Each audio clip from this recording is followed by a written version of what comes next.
Good afternoon, everyone. Just to let you know, we are currently live on YouTube, so folks can tune in and watch our public meeting, and we'll go ahead and get started in just a couple of minutes here.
Good afternoon, everyone. Thank you for joining us. Just to let you know, we are currently live on YouTube so that folks can tune in and watch our meeting, and we'll go ahead and get started in just a couple of minutes.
Hello all, this is Dean Valerie Ann Johnson, Dr.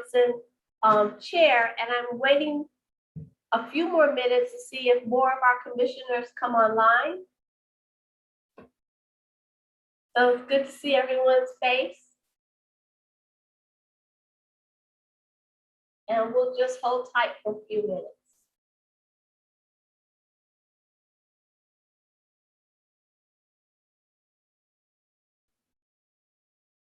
Hello, Miss Janie. Hello, how are you? Fine, thank you. Good to see you. It's good to see you. I hope you enjoyed your day in South Carolina. I did. I'm ready for a return. Come on back. We have that South Carolina hospitality. Absolutely, and we really appreciate it. We'll get more into it a little later, but I just wanted to say hello. I can see my commissioners coming in. So we'll give it, Angela, about a minute more. That sounds good. Thank you, Dean Johnson, and good afternoon, everyone. Everyone looks fantastic. It's so good to see your faces virtually.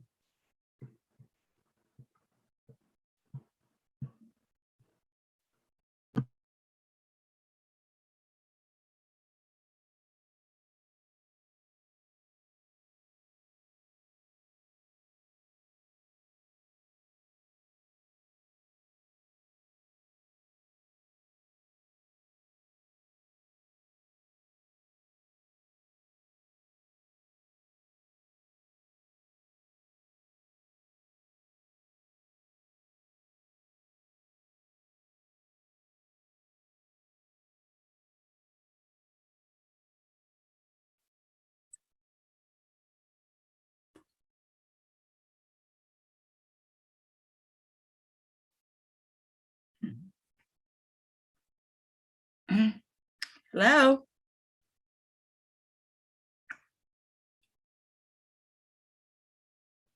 Greetings, Commissioner Rhodes. I hope you're well. We're just waiting for a few more folks to trickle in before Dean Johnson starts us off. That's well. And I hope you're well as our leader. I am. Thank you for asking.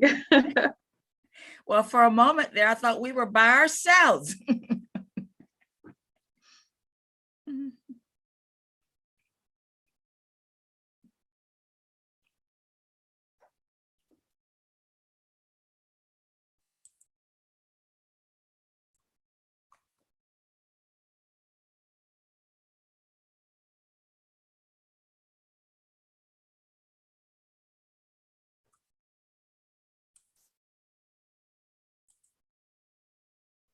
Angela, I would like to go ahead and get started. Yes, please. Thank you. I think we're ready. I'm calling to order the summer meeting of the North Carolina African American Heritage Commission. I am Chair of the Commission, Dr. Valerie Ann Johnson, and we will be following the agenda. But I do need to do my roll call. So as commissioners, you hear your name, just say present. And I'm going to go back to my seat first, and I see Dolores Rhodes, Present. Juanita Moore,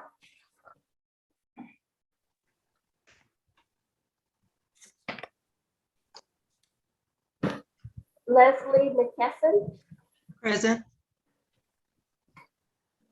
and let me go with my other folks. Is Reverend Dr. Pierre Crawford on the line? LaVonda Daniels, Edward Robinson, Latoya Howell Cofield, and Mark Robinson.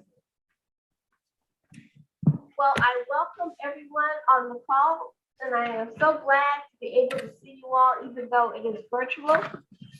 We will start today's meeting, and I'm so delighted that we are able to do so, with our Deputy Secretary, Tracy Burns. Deputy Secretary, you have the floor.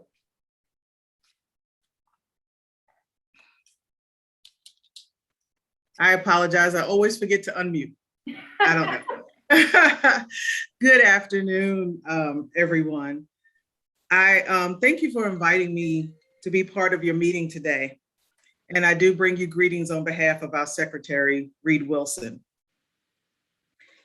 The North Carolina Department of Natural and Cultural Resources is committed to providing a climate and culture that fosters, promotes, and encourages social interactions that support, appreciate, and celebrate our differences. By supporting diversity and inclusion, the department strives to enhance cross-cultural understanding, break down racial and gender bias stereotypes, and create a diverse and productive workforce. Now, one of the goals of the department's strategic plan is to promote diversity and cultural inclusion in departmental programs, recruitment, administration, community engagement, and environmental justice and inclusion. We look at increasing diversity in staff, diversity training, community outreach, increased spending with our hub vendors and contractors, create diverse and inclusive exhibits and visitor experiences, increase diversity in departmental boards and commissions. Now, in our Secretary's commitment to DEAI, just diversity, equity, accessibility, and inclusion, my position was elevated from an assistant secretary to a deputy secretary. And with that elevation, the African American Heritage Commission was moved under my office. Also, the office was expanded by transferring one full-time position and a temporary position from the Human Resources Office to the DEAI office to dedicate resources to the department's internship programs, including the HBCU and Minority Institutions of Higher Education internship program, and to expand diversity, equity, accessibility, and inclusion efforts. Now, the agency continues to provide employees with tools to support diversity, equity, accessibility, and inclusion. And in 2020, the department's human resources released interview standards to include the requirement that interview panels be at a minimum diverse by race and gender. Division directors were provided concepts and tools to encourage open dialogue discussions with employees, as well as DEAI and HR staff supported staff facilitated inclusion conversations. A diversity and inclusion training plan began in 2020 to include 14 unconscious bias modules provided by Cornerstone through the Office of State Human Resources, and the agency purchased a series of online diversity training courses, some targeted to all employees and others to supervisors, which began in November of 2020 to be assigned over the course of a year. Diversity and inclusion is a performance value of all employees on the 2020-2021 performance plan. And this year, we actually are implementing a diversity goal for all directors and supervisors to ensure that they are looking at diversity, equity, accessibility, and inclusion in all that they do. The department has entered into a contract to conduct a thorough and comprehensive assessment of North Carolinians' experiences as visitors at 6 sites, 1 park, 1 museum, and 4 historic sites. The assessment will provide a starting point for diversity, equity, accessibility, and inclusion efforts by providing a model for all other department sites of diverse and equitable practices. The contractor will conduct a thorough assessment, make realistic recommendations, and provide a toolkit for visitor experience and strategies to propel the department forward in its goal of promoting equity and belonging among its employees and programming to reflect and celebrate North Carolina's diverse population, communities, culture, and history. Now, along with department-wide efforts, our divisions expanded their efforts to include partnering with the Office of State Budget and Management. We had a recruitment study, which was conducted within state parks and recreation. That division was able to elevate the demographics of the applicant pools, demographics of relevant college programs within North Carolina, and how to make job postings more attractive and non-restrictive to promote larger and more diverse applicant pools. Recommendations from that study are being implemented, and lessons learned from the study will be shared with other divisions.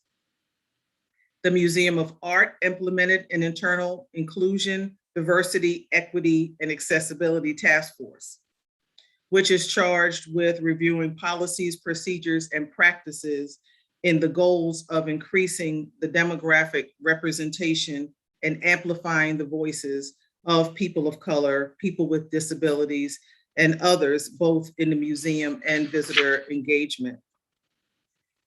The North Carolina Symphony implemented a diversity and inclusion task force, which includes staff representation from each section and the their board of trustees. The State Library required racial equity training for all staff. As a result of the training, a staff committee began the process of creating a racial equity toolkit. The State Historic Sites Division introduced the concept of true inclusion. It's a philosophy of expansion, bold and innovative practices around and including narratives, audiences, concepts, initiatives, communities, and professional development. Sorry, I don't know what I just did. And development entrenched in valuing diverse voices, experiences, and histories. The North Carolina Zoo established a Diversity, Equity, and Inclusion Committee. They have had an autism summer camp for several years and have been certified by Culture City as an autism-friendly site. Currently, they are offering free or reduced price programs for Tier 1 county schools to help underserved communities. The North Carolina Arts Council has developed a diversity, equity, accessibility, and inclusion plan, which will focus on internal and external concerns, thoughts, and hopes for systemic change within the arts and how to break barriers in institutional practices within the agency and the field. Tryon Palace hosted a diversity training for all staff, and the training resulted in a creation of Diversity, Equity, Accessibility, and Inclusion Committee. The North Carolina Aquariums Division is currently implementing an Inclusion, Diversity, Equity, and Accessibility Committee, which will focus on all of these areas, and all division employees will be offered a workplace climate survey to allow them to give input on the workplace environment towards inclusion. Now, I don't have to speak about our African American Heritage Commission because we know how great you are, and our staff is just doing incredible things. And I'm not going to talk about that because I know that Angela will cover that in her part. Also, with our marketing and communications, they have committed to spend 25% of their budget with the minority media. Now, in partnership with state parks, they have contracted with Black Folks Camp 2 to create a marketing campaign to encourage minority communities to visit state parks. They also have marketing in partnership with the North Carolina Museum of Art and was a sponsor for the Lumbee Film Festival. And additionally, throughout all of our divisions, we have diversity training for all employees. We're expanding on what we're doing with diversity throughout. And we're also working on recruitment and job opportunities to support our diversity efforts.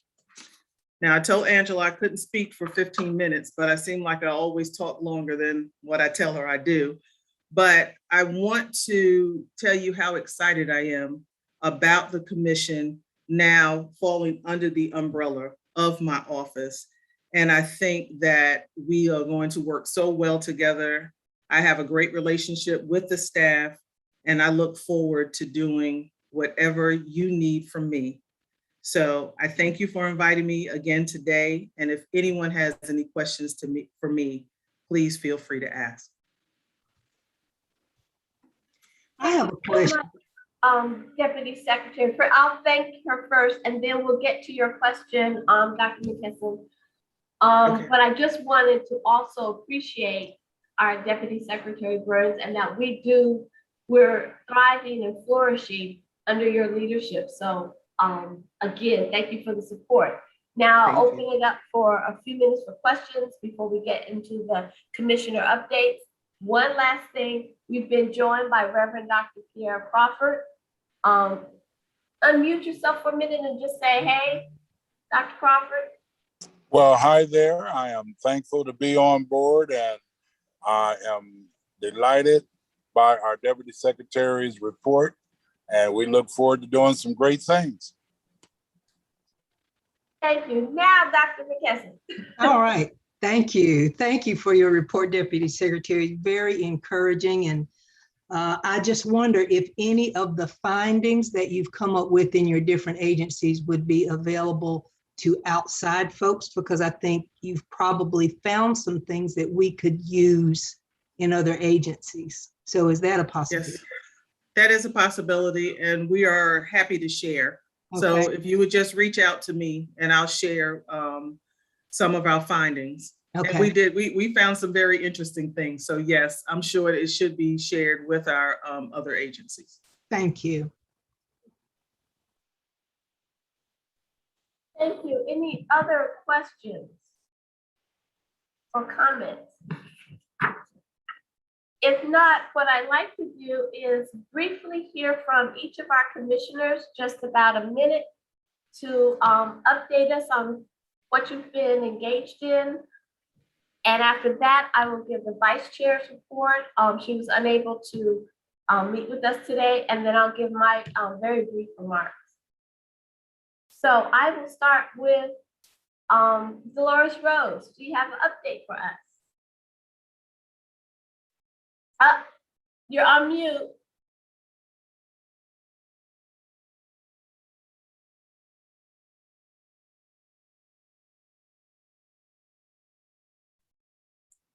Sorry about that. I didn't want the phone to be ringing in the back, and I was trying to do several things. But anyway, I have been busy.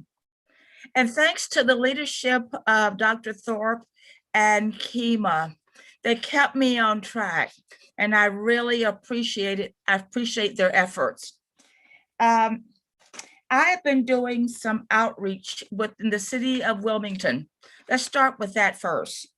I made outreaches to Cameron Art Museum and Cape Fear Art Museum. And both of the directors embraced the idea of being collaborative partners with our organization. So that was a good sign. So they continue to look for information, and they continue to look for ways that we can support one another. I made outreaches to, and I spoke before, the Wilmington African American Organization in Wilmington. And they were talking, the dialogue centered around statues and markers for slaves that disembarked in the Brunswick County, Wilmington area. And so you will hear more of that. I am now working with George Beatty and some of the other scholars in Brunswick County on the Rice Festival. And from the Rice Festival, we went to the Gullah Geechee Culture Festival. And the topic was the barrier customs of the Gullah Geechee. So we've been doing research on that. I will share the dates. Matter of fact, I need them in my look at my calendar of the festival that will be coming up in March. And I want to get back with the funding request that will be coming your way, but I don't want to do it now because it's very minor, and I think we could do that. So I'm also working or volunteering to work with the Links to try to get speakers to come to Wilmington to participate with their Gullah Geechee festival that they're organizing. And I hooked them up with George Beatty and Asha Bayan in Brunswick County for a partnership. My job, I feel, is to explore, to reach out and connect to push it forward. I have also been involved with our deputy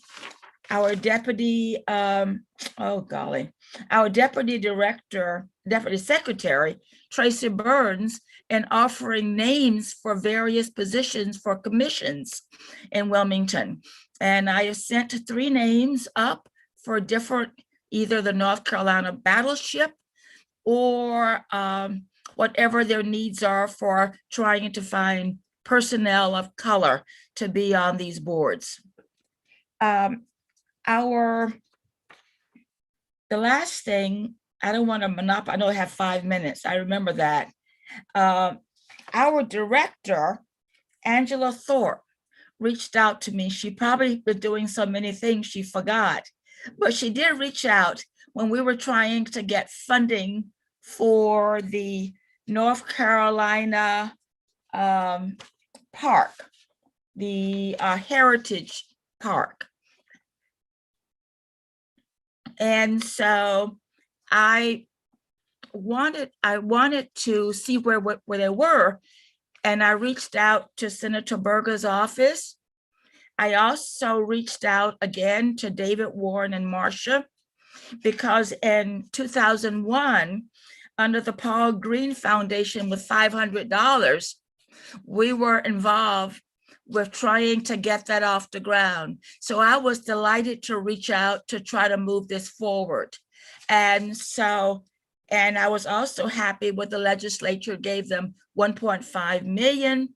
And then last week I got a call from David Warren that they had gotten 1.9 million from Andrew Mellon. And of course, our Angela will give us more information about that, I'm sure. He spoke very highly of your work, Angela, and you have lots of information to share, I'm sure. So I think that kind of wraps it up.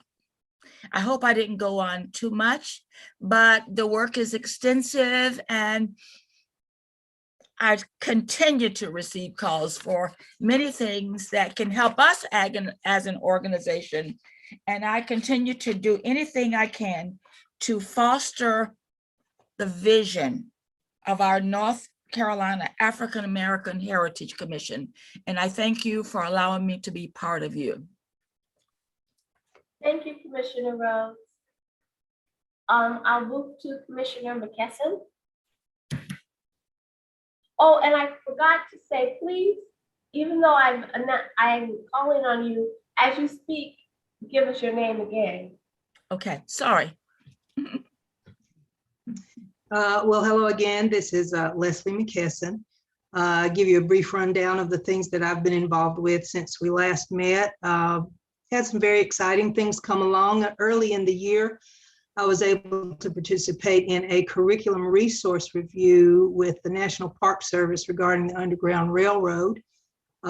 Later on that earlier part of January, the North Carolina Civil Rights Advisory Committee came together. I'm very pleased to be a part of that organization. We met and we had our first round of reviews of applications for sites to be included on the North Carolina Civil Rights Trail. And I believe we've got another deadline coming up very soon, and we'll be looking at another batch of applicants. And we had some very good news just a couple of weeks ago about getting some funding for that we'll hear more about, I'm sure, in a few minutes. So that work is very exciting.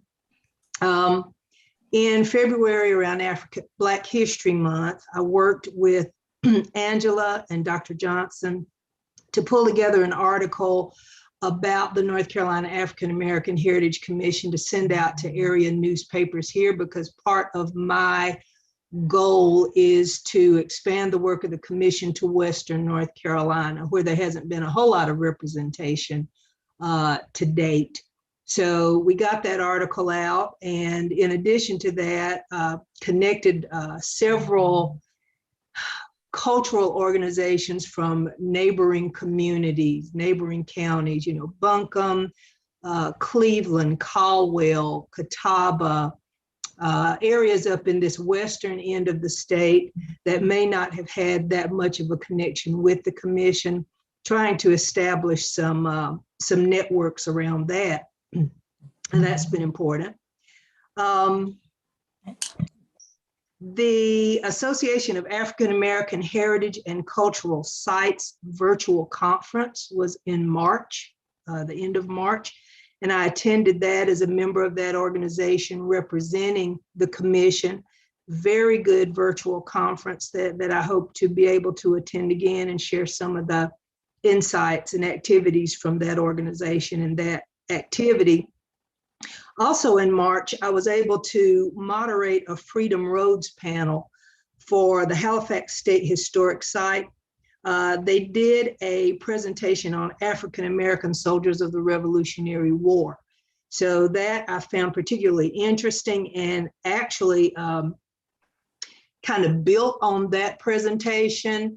And in my role as president of the Historic Burke Foundation here in Morganton, brought a version of that presentation to Morganton, sponsored by the Historic Burke Foundation. So that work has continued and kind of trickled over into the Burke County area.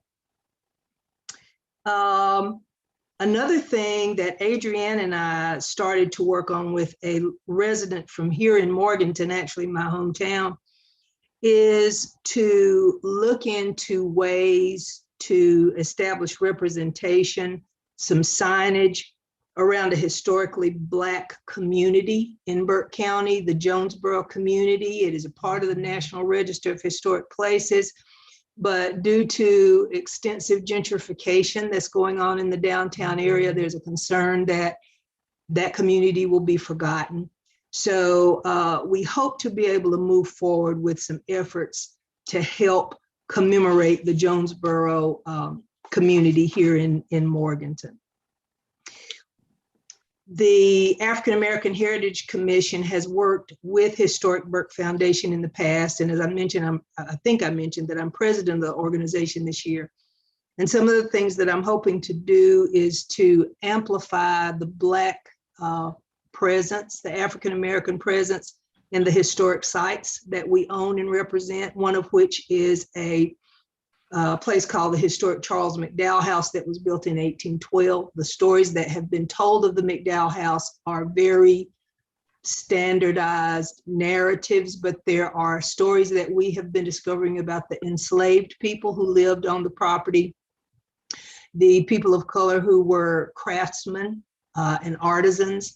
And these are stories that we're gathering. And during my tenure, my goal is to represent these stories through a kitchen project where there's a separated kitchen where we can tell those stories, through a cemetery project where we can recognize the contributions of people who are unknown and unnamed, but are buried in that cemetery, African Americans, and through a larger log cabin project, which will be a museum that really focuses in on the experience of African Americans on that property. So I think that kind of wraps it all up. Thank you, Commissioner.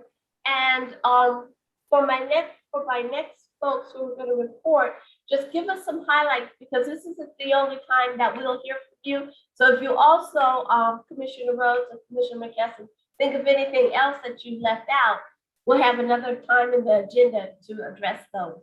So I'm going to move now to Commissioner Moore.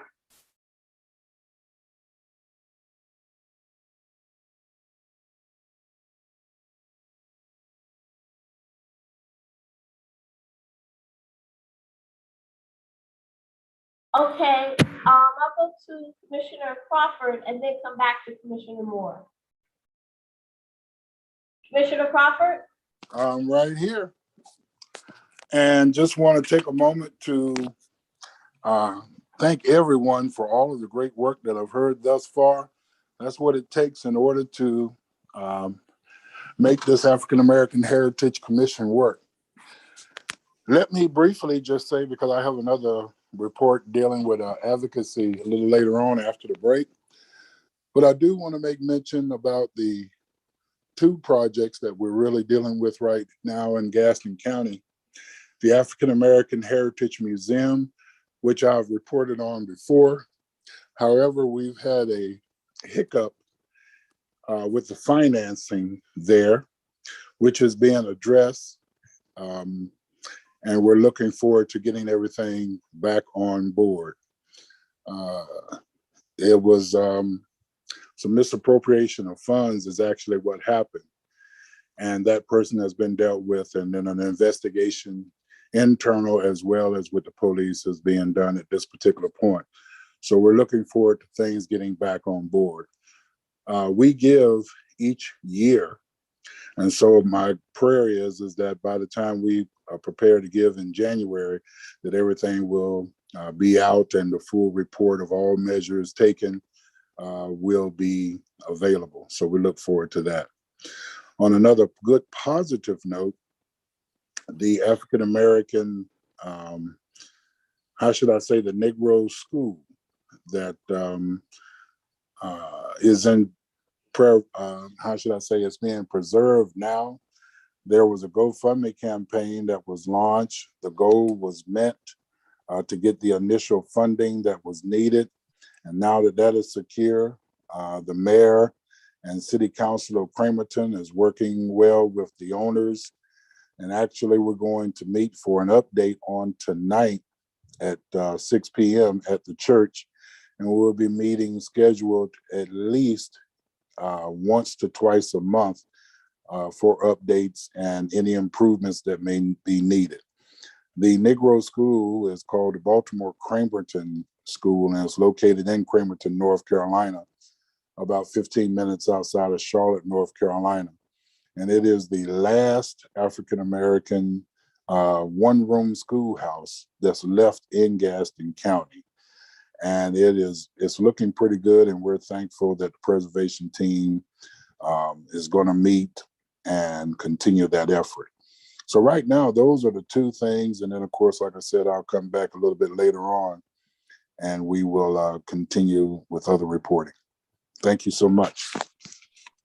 Thank you, Commissioner Crawford. And I just have to say that it's really good news to hear about that Roosevelt School, that one-room schoolhouse in Baltimore, Cramerton, that the commission did visit.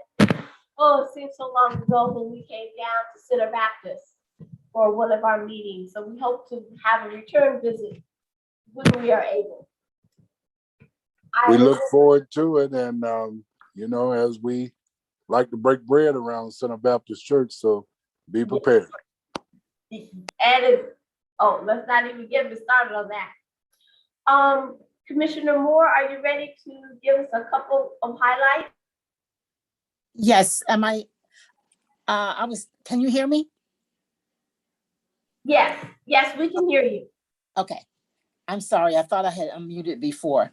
I just wanted to, since I am going to talk later too, I wanted to just say that I did have an opportunity to visit with the Roundhouse Museum here in Wilson, and I've met with them several times, and I've also had an opportunity to visit and meet with a number of people who are working on in African American heritage and arts. I started going around the city to visit areas and introduce myself to people who were involved in doing things in culture. I also met with the mayor and to the first Black mayor here in Wilson. I've met with him at least 4 times to talk about what kinds of things are going on, what kind of plans the city has in terms of trying to expand their work in African American arts and culture, and what kinds of things that the city can do, what they plan to do, what kinds of things they can do, and how to really work with what else is going on in the city to ensure that they are making sure that it is as diverse as it can be and as inclusive as it can be.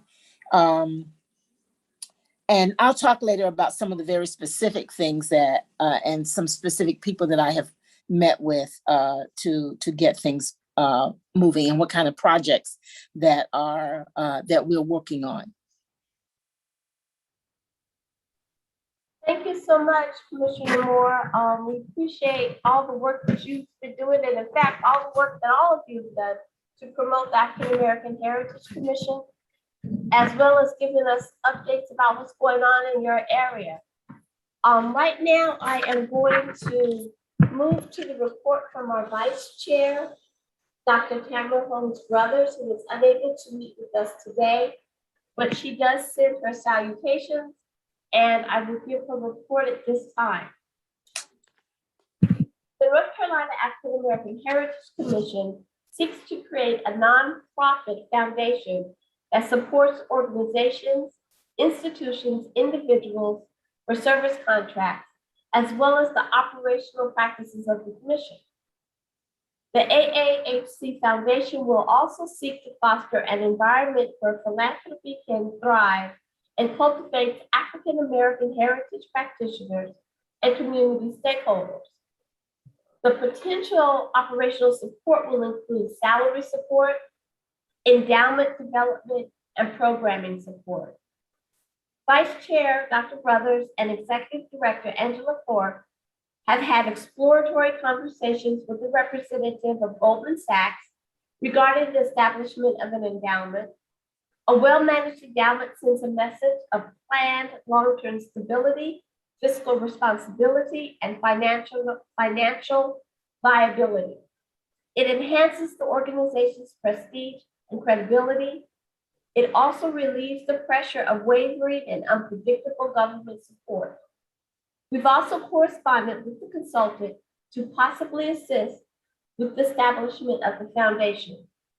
And here are the next steps, which include identifying existing funds to transfer into an account until an endowment is created, registering for 501c3 status, and identifying the prospective board of director participants that will encourage the efforts of our commission through financial advocacy and promotion of our mission. And this report has been submitted by the Vice Chair, and I can say that this has been a process that is a long time coming, and I'm so glad that we have some movement here on that regard. And if you have any other questions about that, please email them to Dr. Holmes Brothers, and we will also discuss them at a later date if need be. In the interest of keeping us on time, I'm going to just give a few highlights of activities that I've been involved in as your chair. And I thank you all for your unwavering support of my chairpersonship. A lot of different kinds of things have been happening with the commission, as you will see from further reporting. But just to say some of the ways in which we get to promote the work of the commission. In April, I was interviewed for Voices of Change, Spectrum News, talking about a little bit about my own history, but we get to weave together what's happening with our commission in these various news and media opportunities. We wrote on behalf of the commission, I was able to write a letter of support to the Southern Pines Land and Housing Trust in order to help them, support them in preserving another Roosevelt property, the West Southern Pines Roosevelt School property. And these activities are important, as indicated by Reverend Dr. Crawford, that we have few of these schools that are extant, and the ability to preserve them is very important. Other activities that I engaged in include facilitating a citizen science roundtable that talked about HBCUs, but was able to also highlight in part the work that we do as a commission in concert and in collaboration with our historically Black colleges and universities. I am a member of the North Carolina Maritime History Council, and that comes directly out of our work on our projects around Lockwood Ford / Queen Anne's Revenge. And in that vein, there will be an annual meeting, and I'll talk about that a little bit later when we have other announcements. Angela will speak more on the Black Carolinians project, and we also will be addressed by Commissioner Janie from South Carolina African American Heritage Commission. But I can say that being able to meet together, our commission with their commission, going back and forth, has been very fruitful and a wonderful thing for us to keep in touch with ourselves as African American Heritage Commissions that are still in existence. That's really been important. The other things that I've engaged in was, again, speaking with our colleagues on various panels to discuss, for one, the the continuing discussion around our Confederate monuments and the fallout from the various pushes to remove monuments. I've also co-authoring a book called Discovering Hidden Histories in Slave Trade and Pirate Ships Through Material Culture and Maritime History. And I mention that here because we have the opportunity as commissioners to be able to put forth our, extend our reach in various ways, not just from where we are locally, but in collaboration with other people. And as I heard y'all's reports, look at this reach that you have been able to give to the commission, because again, we have a small and mighty team of staff who've been working very diligently. So I again appreciate my commissioners' efforts to be a part of the overall mission of the African American Historical Heritage Commission, excuse me. And one other thing is I have been reappointed to the North Carolina Historical Commission that keeps us in conversation with our colleagues over at the Historical Commission. So that is just a general overview and update on what your chair has been engaged in and what the vice chair has been engaged in. Right now, we're, I think we've made up some time, so we're able to hear from Dean Speakman to talk about our budget and legislative priorities. Dean.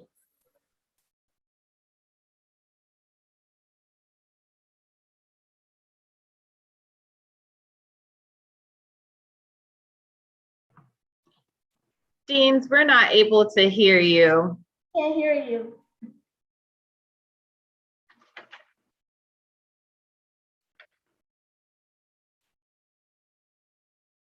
How about now? Perfect. Yeah. Okay. This moving back to the office thing has thrown off everything I thought I got used to over the last year. Thank you all so much for letting me be part of your agenda today and have a few minutes to bring you up to speed on what I've been working on at the legislature. And I want to start by thanking you all for the help you've done to get us as far as we've gotten so far. As you all likely know, the governor made recommendations, produced a budget proposal a few months ago, and the Senate just earlier in July produced a budget themselves, their budget proposal. Now the House is working to develop theirs, which I expect we'll see probably in the first or second week of August. And then during August and maybe into September, ideally, the House, Senate, and governor will all come together and find a compromise between those three proposals that everybody can at least live with and hopefully can become law. So I'm going to speak based off of what's in the Senate budget proposal, but I'll include a few notes to compare it to the proposal that the governor has made, and just make sure that you're all up to speed with some of the things that are under consideration at this point.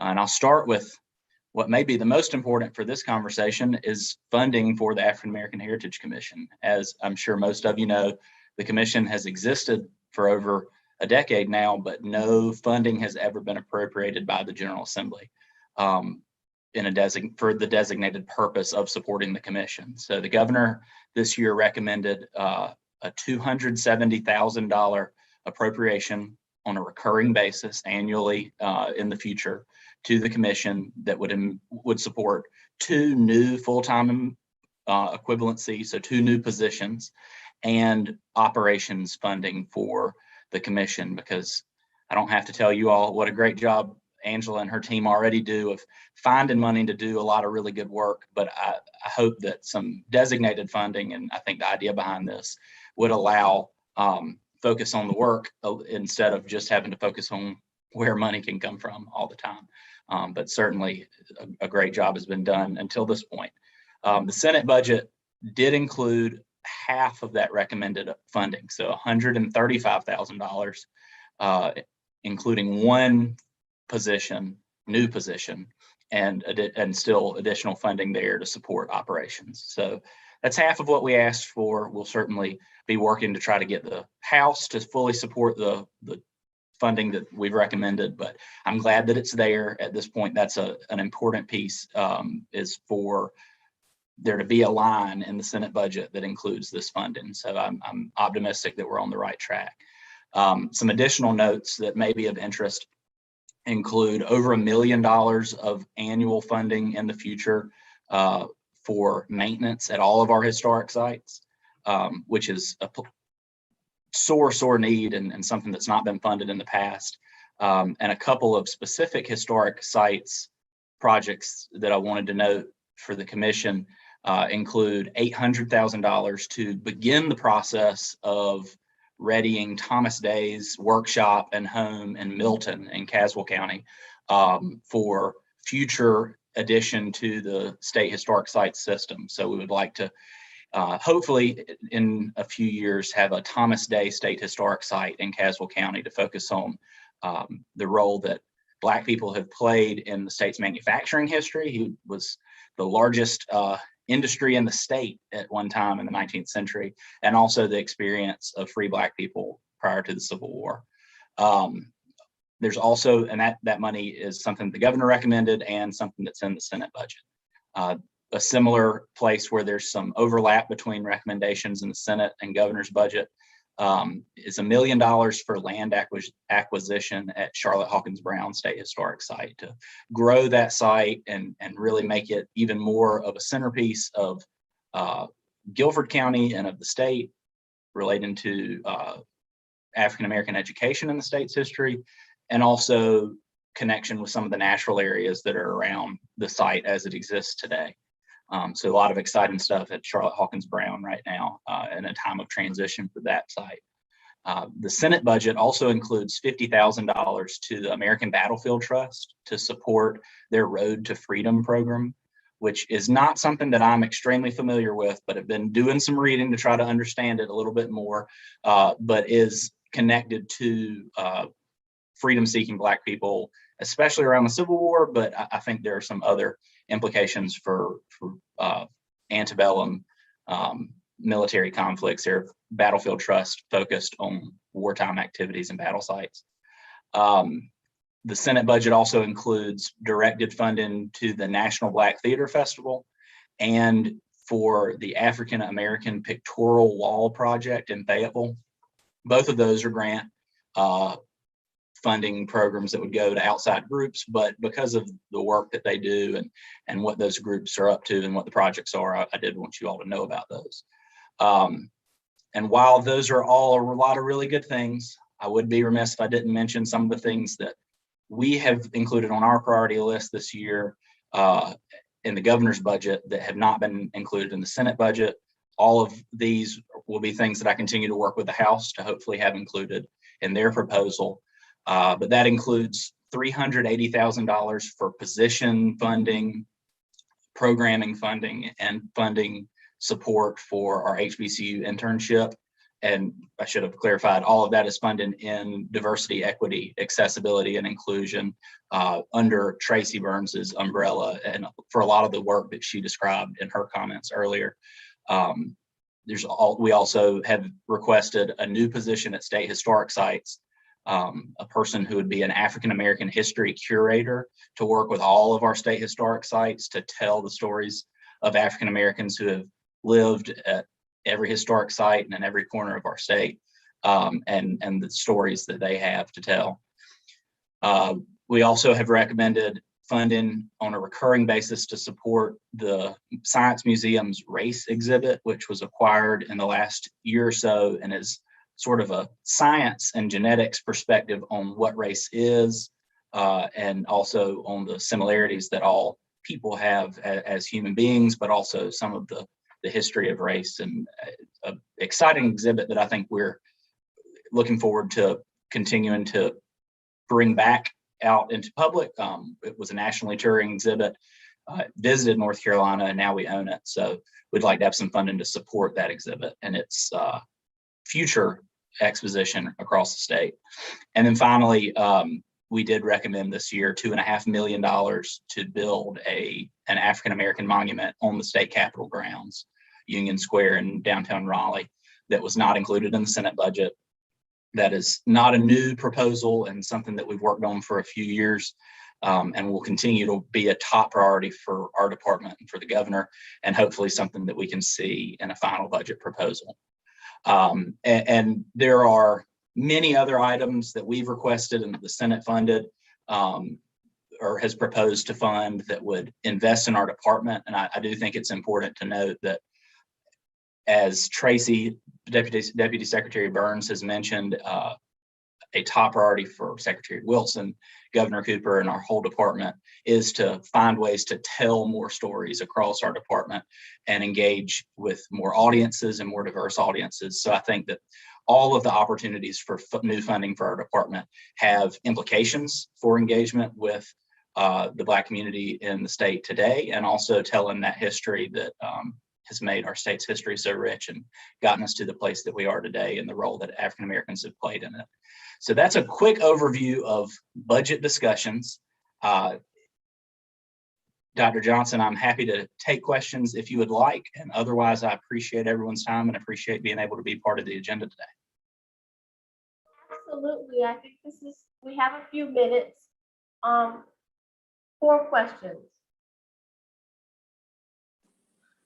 I have a question. Sure. The race exhibit that you mentioned.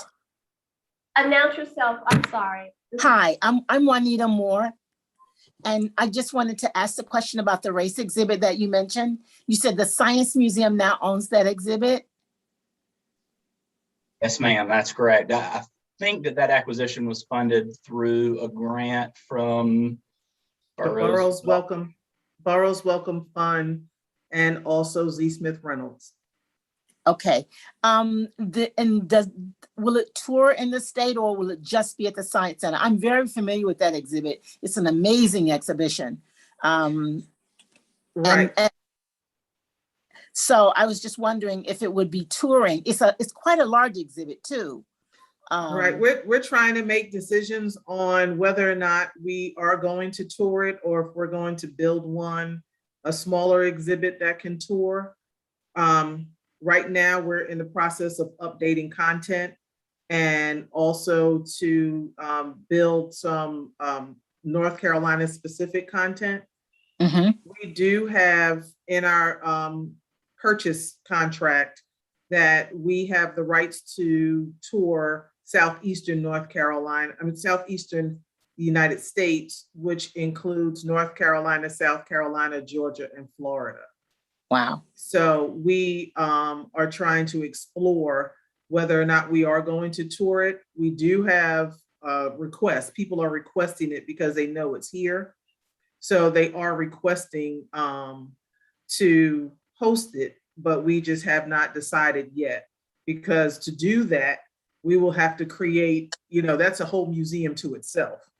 So we would have to really create a whole,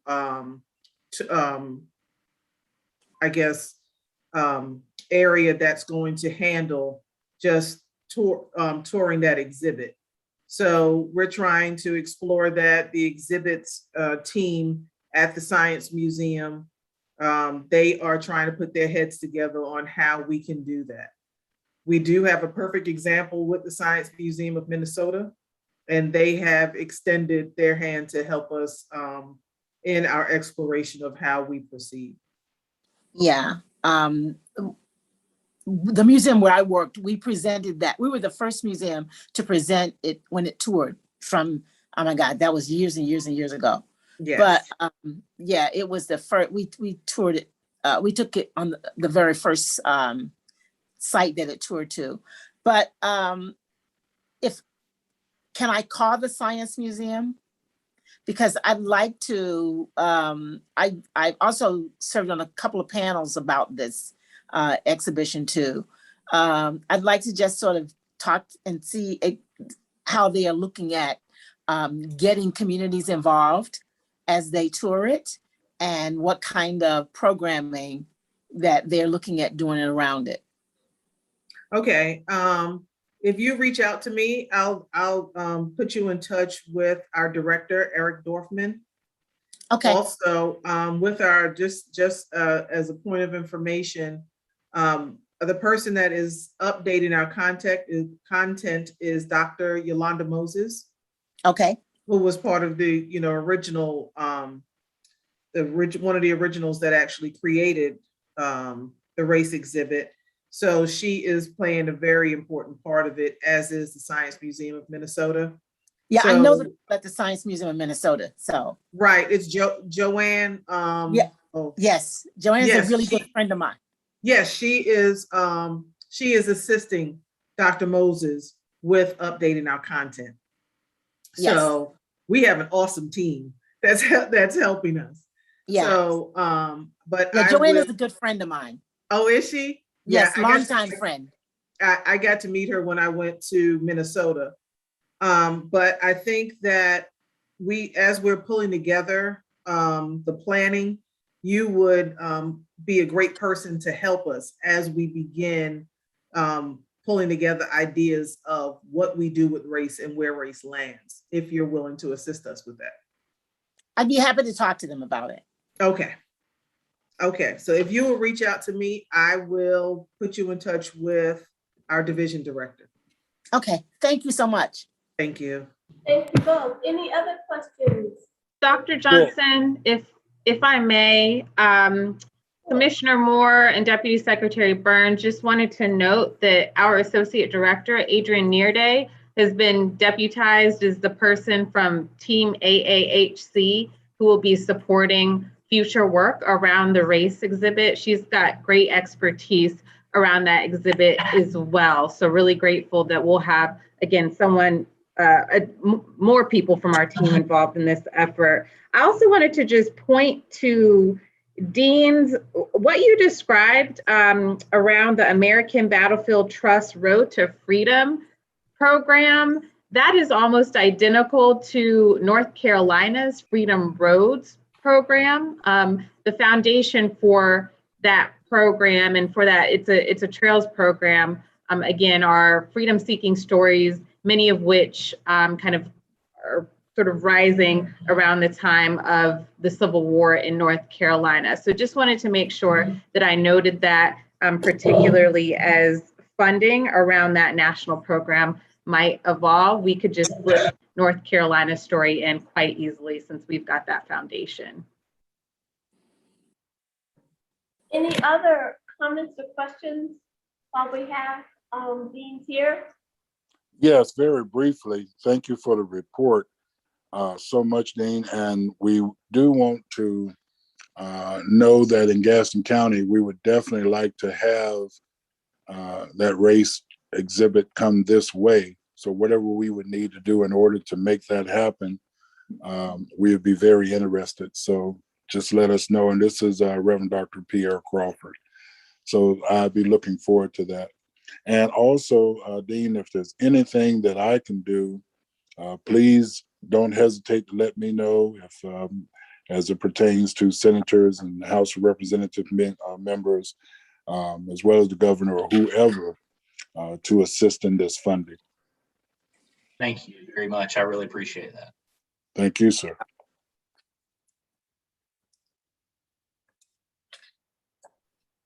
Thank you so much. If there are no other questions for right now, we appreciate the reporting back and also giving us ideas of how we can do further advocacy.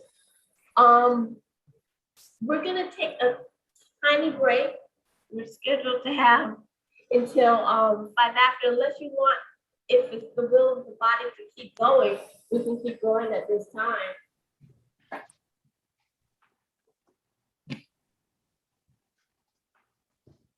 Y'all need a break? Doesn't seem so. So this is, again, Dean Johnson. I'd like to continue then, since we're here at the discussion of advocacy, with an update from our commissioners who've been engaged in this work.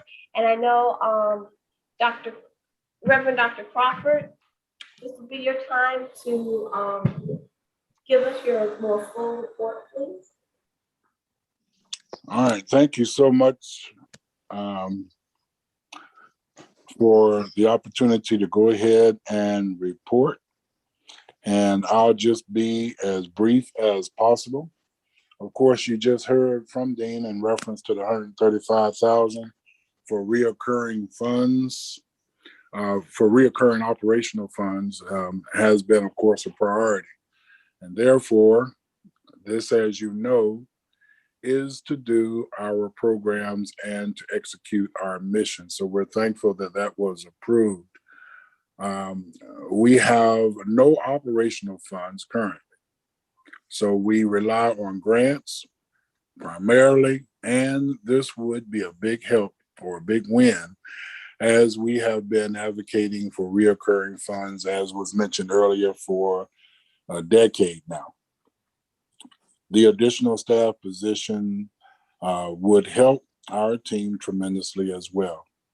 So now, the reason I was asked to give some input on this advocacy report is when you address the House and address the Senate members, this is what I'm actually looking for as well. So many of those were just mentioned, but I'll just touch bases on 4 of the things right now. So number one, of course, $2.5 million for the African American monument on those state capitol grounds. I've been looking for that and wanting that for a long time, ever since I've been serving on this commission. And number two was at $126,854 to operate the North Carolina African American Heritage Commission. And number three, the $291,512 for the 4 staff positions that were mentioned earlier, $143,146 for 2 positions for the African American Heritage Commission Education and Interpretation Specialist and Program Coordinator.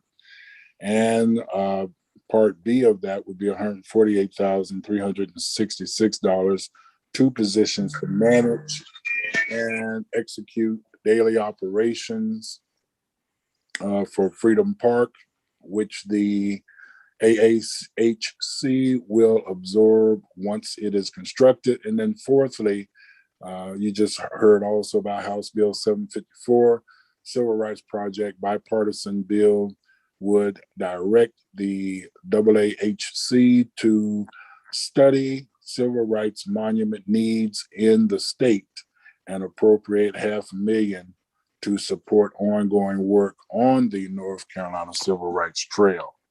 So what happens is when I contact the senators and House members, I always recommend that if you haven't done so, that you would start with the one who appointed you to the commission, and then also ask for any pertinent information about any senators or House members, number one, that they can contact for you, as well as you follow up with a contact as well. Make sure, of course, that you obtain the phone number and emails. I'm old school. I'm a baby boomer, so I like to call people. And of course, I leave a voicemail if necessary and a number for them to call me back. And in this day of not wanting to take all calls, I've learned a system that works for me as far as receiving calls. And I just take all the numbers, whether I know them or not, especially as being a pastor. I have to go through that process anyway. So I recommend that you call, reach out. It's good to talk to aides if you can, but try to talk to the Senate and the House members. So now, just briefly in closing, I just want to make mention that it's already been sung enough, but it doesn't hurt to sing anymore. Angela's just been a great part of helping making sure that all of us stay on track, along with Dr. Johnson, and of course the whole staff. I'm just thankful over the years to work with such professionals and those that have such a call to this for across the state of North Carolina. So, hey, the old saying goes, teamwork makes the dream work. So whatever I can do, please let me know, and I'll try to help out. The best way to reach me, of course, is text, and of course, email works, but the best way to reach me is text. Now, one other thing on another note, when I was asked earlier about some of the things, I failed to mention about the honey hunters. That is the Gastonia African American baseball team. And it is the owner of the team is I think he's the second African American team owner for a minor league baseball team. And that's Brandon Bellamy. And we were able to attend the game, and we've been instrumental in helping him with the development of the stadium and with a lot of the different things that he needed to consider, especially price. So the price of going to a game is about the same as going to a movie for an average family. So that was very good to make sure that he heard us along with his staff, and they made that a reality. And the first game was in May, and we're looking forward to going back at the end of this month to another game. So that concludes my report. I wanted to get that other piece in there about the African-American baseball team here in Gastonia. Are there any questions or thoughts? Before you move on to questions, I do have a quick one. What is the name of the team again? It's called the Honey Hunters.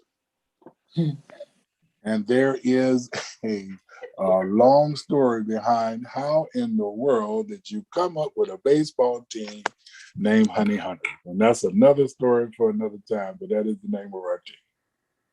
Okay, we'll get that story from you later. Thank you so much. No problem, thank you.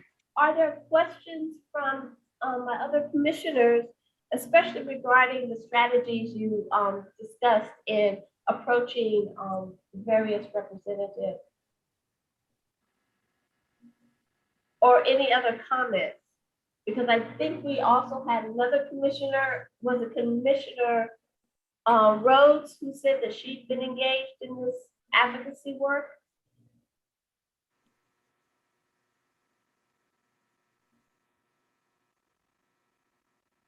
I can't see from my screen, hold on. Again, I'm Commissioner Dolores Rhodes, and I could not have had the ability for outreach without Angela and Kima, and to see what the needs are. And I was so happy that I knew about the Freedom Foundation, the monument. My husband was on one of the original boards from 2001, so it was easy. And I knew that Berger would be our hard nut to crack. So I knew that's the one that we had to put the pressure on. And I do think that working together with this outreach has made a difference. Thank you. Any other commissioners have a question or a comment on the work around advocacy? I do. Because I connected with Commissioner Moore, right? Yes, Juanita Moore. I'm so sorry. I connected with 5 senators and representatives, and had an opportunity to talk to 4 of them. And one I only got to talk to the aide. The 6th one, Representative Terry, I left her 5 voice messages, and they were going directly to her phone, it seems, because it was her voice that was accepting the messages. So I tried to give her as much information as possible. And in fact, Reverend Crawford and I both talked to Sydney Batch. When I spoke, they said that they had already spoken to Reverend Crawford. I also contacted and connected with the 2 local representatives from Wilson. They weren't on my list, but I did connect with them and talk to them about the commission as well. And only one person said, put something in writing. And that was everybody else I had conversations with, and they spent a great deal of time, though several of them, really explaining to me about the process and the fact that how much power the Senate had in Right. determining the budget. Absolutely. So it was really very, it was a real learning experience because they took the time to go through the process with me and talk to me. And fortunately, I've been involved in dealing with budgets and trying to get funding from several other states. So I was able to sort of share with them some of the other process for Michigan and for Missouri.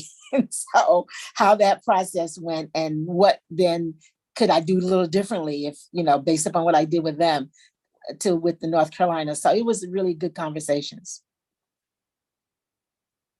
I wholeheartedly agree. That is one of the best things to do is continue that follow-up and until you get someone to get back to you on the phone, or if you're an email person that they will email you.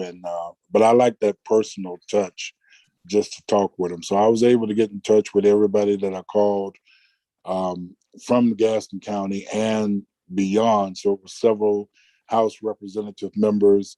And then Dana Baumgardner, our representative here, was instrumental in helping get the word out to so many others. So we're hoping for some good favor coming in August when we receive the report, as well as Senator Harrington, which is the one who nominated me. It's been over a decade now. So we're looking forward to some great things. And I think it's good to follow with a thank you email for the conversation. Yes. Absolutely. What you both are pointing out, actually all three of you pointed out, is the fact that you're establishing relationships and just continue to do that kind of work. And that will be useful for us as we go forward. Actually, we're right about on time, unless there are other questions about advocacy, anything you want to add to the discussion, Angela?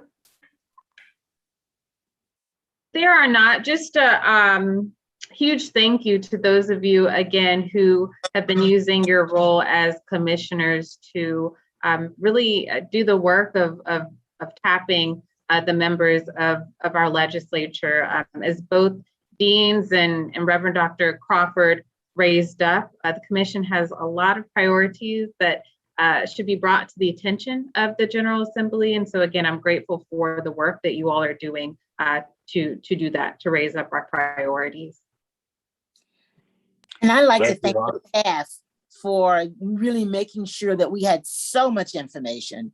The information was very detailed. The contact information was always there, everything. And the little pieces that you sent out about personal information or about each of the folks that we were contacted was really, really helpful. And I can't say enough for Kima Lassiter. I cannot say enough for Kima. All the information that I need in many conversations, I just text Kima and it comes. And I put my eyes on it and go from there.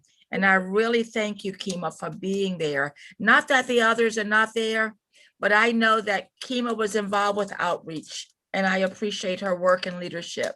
I'm going to the Costco. Thank you. I definitely have to. Absolutely, absolutely. I have to agree wholeheartedly. I don't know how y'all do what you do so well. I just know that this indicates kind of growth that the African American Heritage Commission has engaged in over the years with this staff. And that's why the increased funding is so necessary, so that there are more folks who can also be trained under these young women to be able to do this kind of heritage work. And so they're not just doing this work for us, for the commissioners and for the state, but also bringing along another generation. So again, thank you.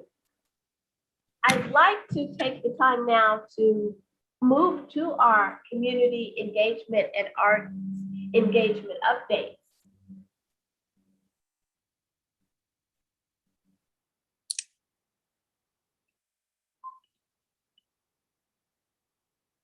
Okay.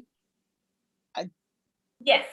Okay, Juanita Moore again, and I'll talk a bit about the individuals, the work with the community engagement here and with for me. As I mentioned before, I've met 3 times with the Roundhouse, and on those meetings, I had one individual meeting with Bill Myers, and I had an opportunity to meet members of the board on another occasion, and on actually 2 other occasions, I met with the staff there.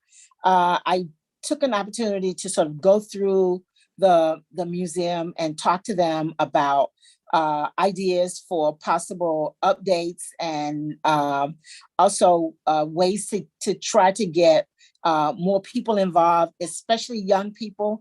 It's a very dedicated board and a very dedicated group of people that work with the Roundhouse, but all of them are up in age. And it would really be helpful for them and for the institution to have to get younger people engaged. And so we talked about some ways of doing that. I also talked to them about some ideas for programming for the museum. And they were very open to all of that.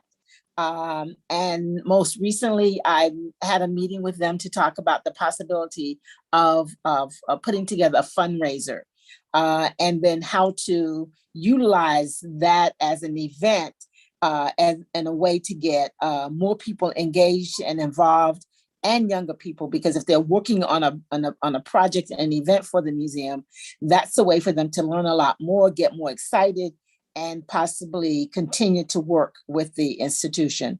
They're very open about that. And hopefully there will be an opportunity to get, to do a fundraiser for them, because with the fact that the COVID-19, they've not been open, the funding has really decreased, and the board members and others are really sort of stepping up to support the work of the Roundhouse, but we know that won't be a way for the institution to continue.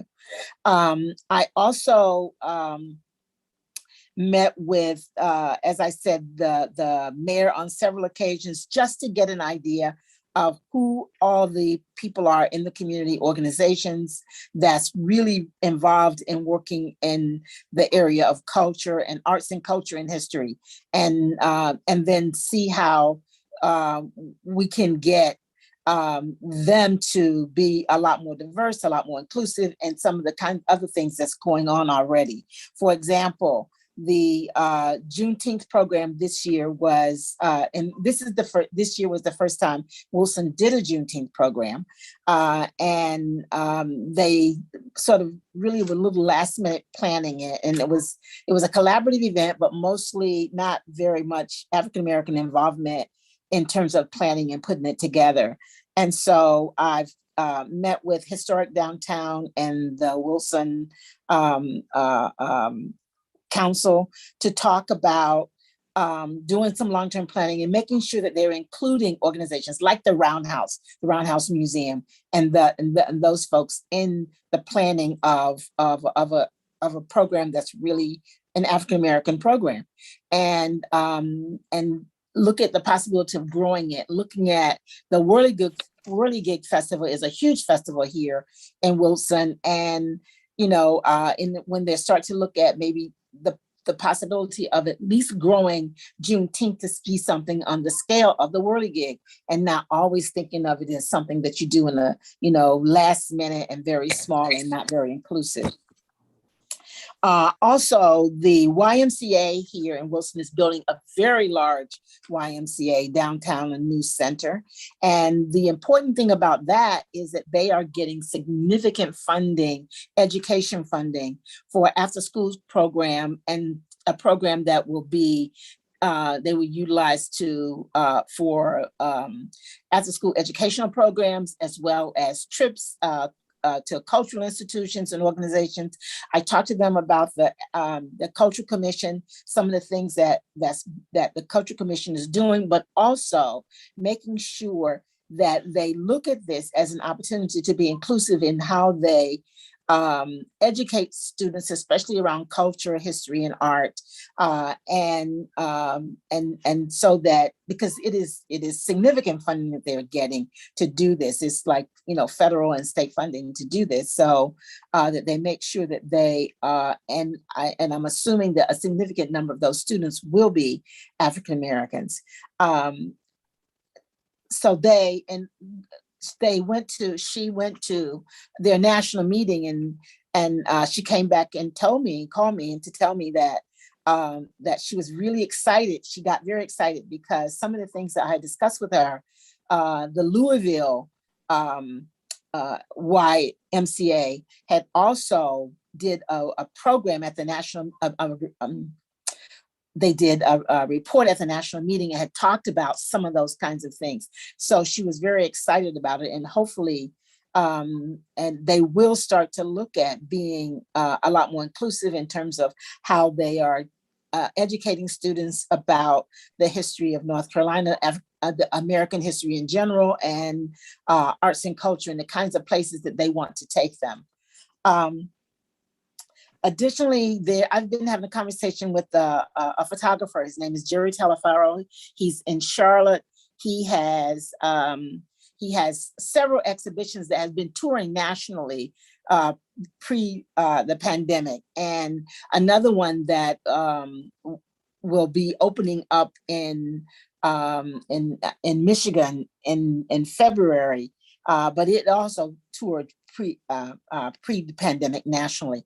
And one is called Women of a New Tribe, and the other one is called Sons.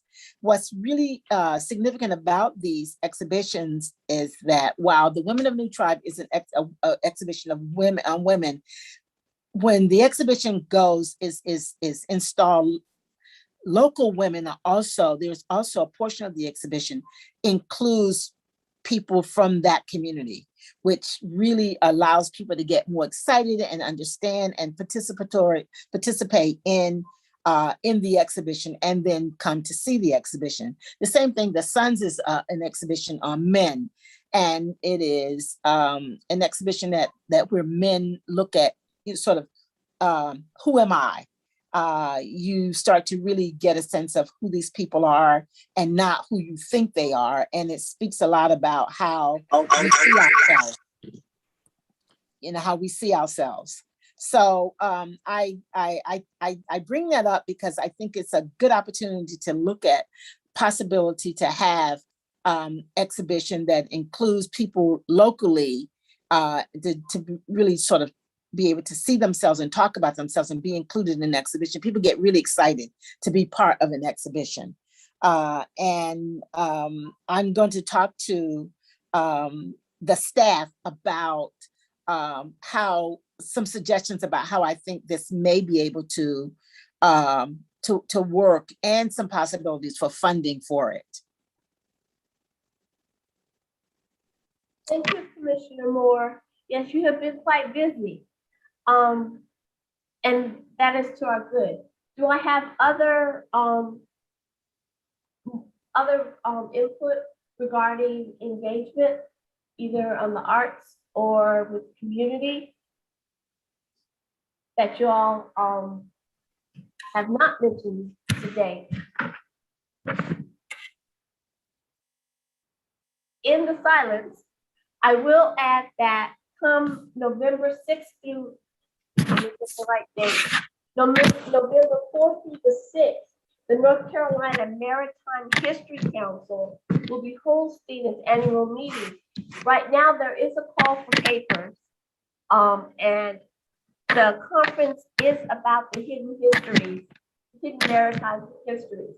And I can say that you can see the influence of the work that the commission has been doing around maritime interpretation of enslavement in both the Africa to Carolina project as well as the Tale of Two Ships, that this is a part of a conversation that is happening. So if you are interested, I do have I can forward to Keela the information about the upcoming meeting. It's going to be held at Southport this year. So that's right down in your way, Commissioner Rhodes. So I think it's important to keep these connections going. Any other remarks, comments? I think our presence at various Juneteenth activities, kind of an exhaustion around Juneteenth did also occur because we were called as a commission to be in a lot of different places all at the same time. And some of the invitations we had to turn down. And so we should anticipate that would be the same thing for next year. I was able to talk to a local group in Raleigh, but Angela, I know, was off in several places, Kima, Adrian, and so as a reminder, we can get a little bit ahead of it in thinking about Juneteenth as adding that to the plate of activities, calendared activities that we'll be involved in and asked to participate in come 2022. Any other, we're pretty much ahead of schedule. So just if you would like, if the body would like for us to take a little 5 or 10-minute break and come back. If not, I'm for continuing, and that we will probably end a little earlier. And I will defer to our director.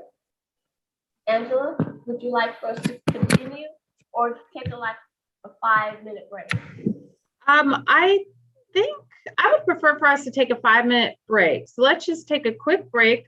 Again, 5 minutes, we're right at 2:30. And so if we could reconvene right at 2:35, that would be wonderful. But a lot of information has been shared. So this is a great time to process it, use the restroom, grab some coffee or lunch, whatever you need. Thanks, everyone. See you in 5 minutes. Thank you.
JC he asked if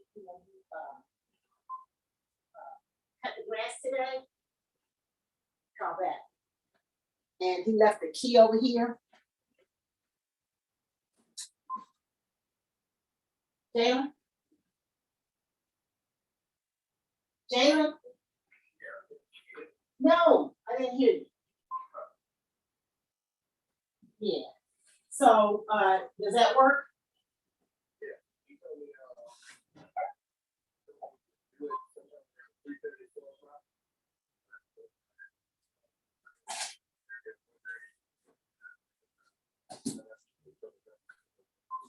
Oh yeah, he did.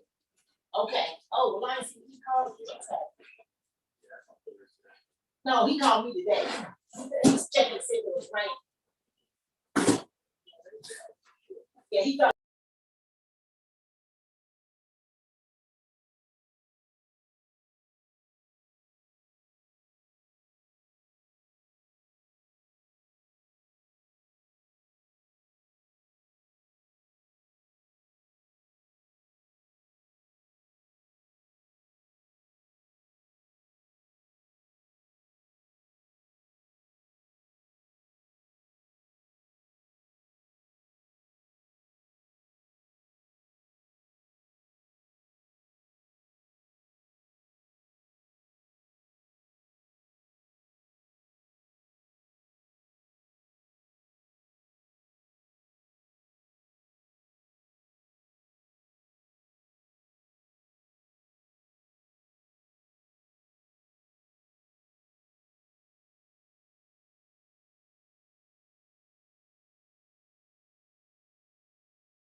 Greetings, everyone. Hope you enjoyed your break. So glad that you are joining us again. We will wait for Dean Johnson to pop back up on screen so that we can get started again. 5 minutes goes by fast.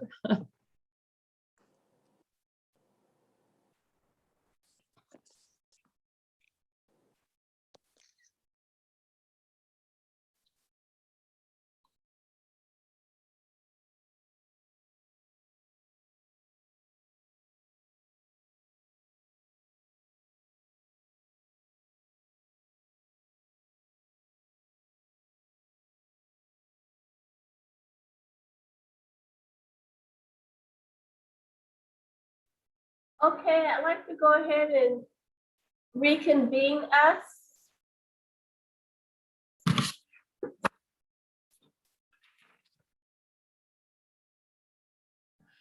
And Angela, would you like to introduce us to our wonderful guest? Certainly, I'll give a very brief introduction because I know she will do the rest. I'm so grateful and frankly incredibly honored today to welcome the chairperson and founder of the South Carolina African American Heritage Commission, Ms. Janie Harriet. And of course, for those of you who may not be aware, the North Carolina African American Heritage Commission was birthed out of the South Carolina African American Heritage Commission. Ms. Harriet worked incredibly closely with our founding executive director, Michelle Lanier, to conceptualize and again, birth this very commission. So excited that we have been able to grow our relationship, specifically over the last several months, and that we are working together. So this is an opportunity for you to hear from her about what's happening in South Carolina, but also what our commissions are doing together. So without further ado, the floor is yours, Ms. Harriet. Thank you. Thank you so much, Angela. And of course, I don't need a lot of introduction. I call myself a Carolina girl. I was born in Wilmington, raised in South Carolina, attended and graduated from Fayetteville State University. So I am a Carolina girl. And I know I gave you this slide presentation and I don't know who's manipulating it, but I speak basically about us. And we can just run through the slides as I talk. If you can catch up with me, that's fine. And please feel free to share the entire presentation with your commission. So on the next slide, it talks about the African American Heritage Commission being founded because a group of us got together, and to tell you the truth, I'm not a historian. I had very little interest in history, but I was trying to save my high school. And they had the school board had decided it was going to sell our high school campus to Walmart. And I said, okay. And one of my teachers says, Janie, I need you to go on the radio tomorrow and tell people why Walmart should not be allowed to buy Butler.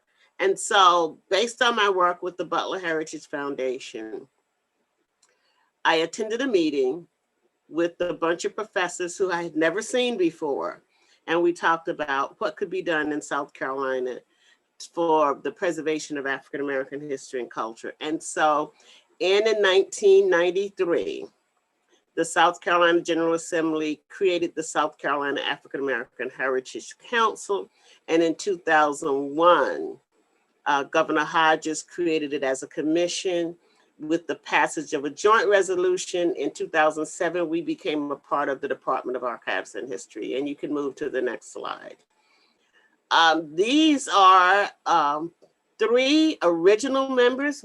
15 of us were appointed in 1993. This was at our 25th celebration in 2019. Dr. Barbara Jenkins Michael Allen, and myself are the three members that continue to serve on the commission this day. Next slide.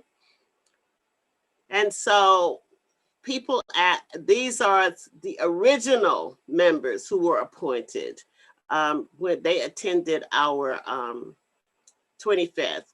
The three of us that have been serving for the 28 years, we got the highest civilian honor in the state, the Order of the Palmetto, and the rest of the members got a joint resolution from the South Carolina legislature. Move to the next one.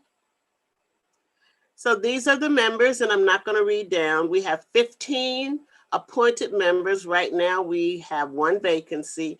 And the next slide will show you what our ex officios, the legislation that created us, gave us permission to appoint ex officio members who represents various universities, organizations, historic preservations across the state.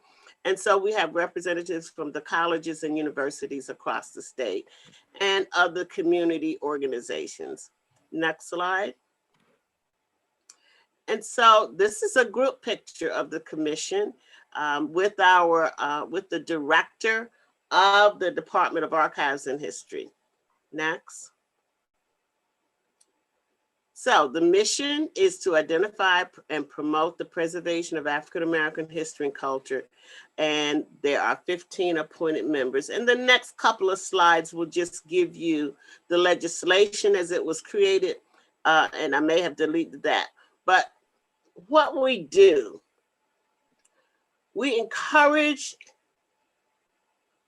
and support listing African American historic sites on the National Register of Historic Places and with South Carolina historical markers. When our commission was created in 1993, there were 36 sites in the state that were recognized with historical markers or listed on the National Register of Historic Places. Today, there are more than 350. We don't take credit for installing all of them, but we do take credit for encouraging the installation and the listings. Next slide. Because what we do is we do conferences, workshops. This is where we are dedicating a couple of the historical markers. Next. And so just one more thing about historical markers is that we got a grant from the U.S. Department of Agriculture. And this year, the African American Heritage Commission installed 21 historical markers across the state. Of course, this is another picture of dedicated historical, this is the same picture. What we do is more than just talk about history or, as someone said to us one time, meet and greet. Our commission decided, because when we were founded with no funding, no staff. We were just a group of 15 people who were meeting to talk about the history and culture of African Americans. And so we founded a nonprofit in 2008. And at that time, it was the South Carolina African American Heritage Foundation, with funding from the National Trust for Historic Preservation. We rebranded in 2020, and we are now the Wegosia Foundation. The Wegosia Foundation supports the efforts of the commission by seeking grants and other funding to do projects. And that's what I'd really like to talk to you about, the projects that we do. So I talked a little bit about the historical marker project. In the next slide, this is a teacher institute. So we decided that in order for children to have the skills and the content that they needed about African American contributions to the state, that we should develop lesson plans geared to the state's social studies standards. And once we do that, teach the teachers how to teach it. So when we started encouraging historical markers, we created a publication called African American Historic Places in South Carolina. We took African American Historic Places in South Carolina and created a teacher's guide geared to the social studies standards. And then we started having teacher institutes with funding from the South Carolina Arts Commission. This is an institute that we held. We brought 25 teachers together for 5 days at Coker, is now Coker University in Hartsville, which is where I live. And we immersed them in the culture of desegregation of schools in South Carolina. We did field trips, we had guest speakers, and then the teachers at the end of the session, they write lesson plans, and the State Department of Education uses those lesson plans in social studies classes across the state. Next slide. So the work we've done, and before we move on, before I talk about this a little bit. So we got the teacher's guide, and then we decided that, okay, this is social studies, but arts and culture is so ingrained in our culture. So we created the curriculum and lesson plans, arts integration into the curriculum of grades K through 12 with the grant from the Arts Commission. And we, again, do teacher institutes. So the next institute that we did was on Gullah Geechee culture, and we held it at the Penn Center on St. Helena Island. Another project that we've done is the Green Book of South Carolina. That's our biggie. We took the historic sites in our African American historic places and created a web-based travel guide to African American historic sites in South Carolina. You can pull it up at www.greenbookofsc.com. And then we decided that, okay, we need to look at what happened in education from the Civil War. So we did a publication called How Do We Get to Now?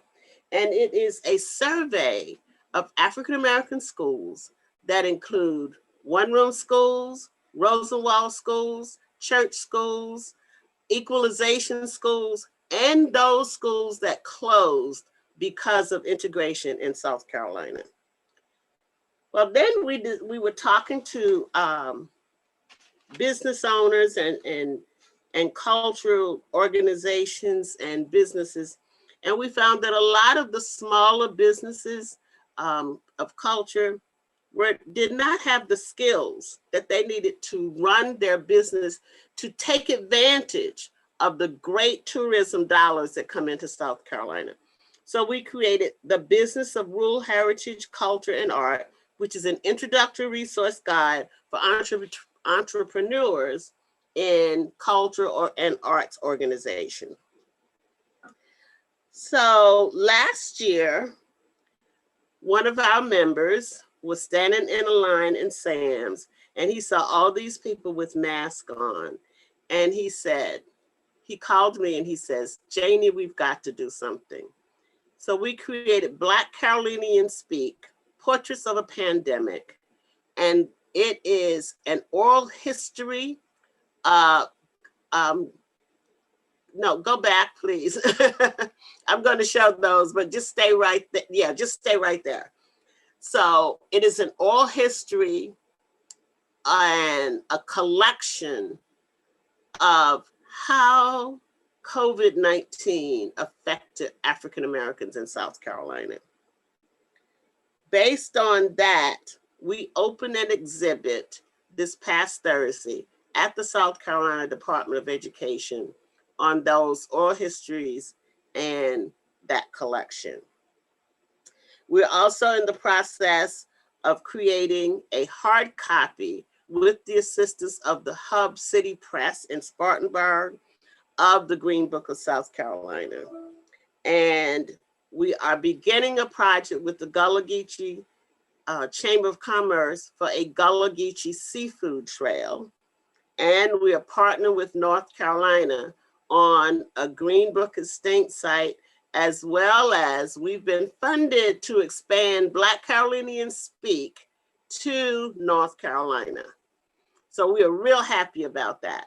I wanted to stay on this page because our organization was founded with no money. For the first 10 years, we didn't even get reimbursed for traveling to meetings. We paid our own way. It was not about getting paid. It was not about what could come to. It was about this was the work that had to be done. We still only get $25,000 a year, and we have one staff person at the Department of Archives and History. But I'm talking about that because these awards tell us that our work matters. And you're just seeing maybe 4 of them. There is a whole list of awards. We just got one from the National Trust that we can't talk about, but we are so excited. 2 members of us just was announced that we are getting the Governor's Award in Humanities. We got the State Documents Award this year, and it's an award that's given by the state of South Carolina for documenting, for publications. So we're proud of the work we do. You can go to the next one now.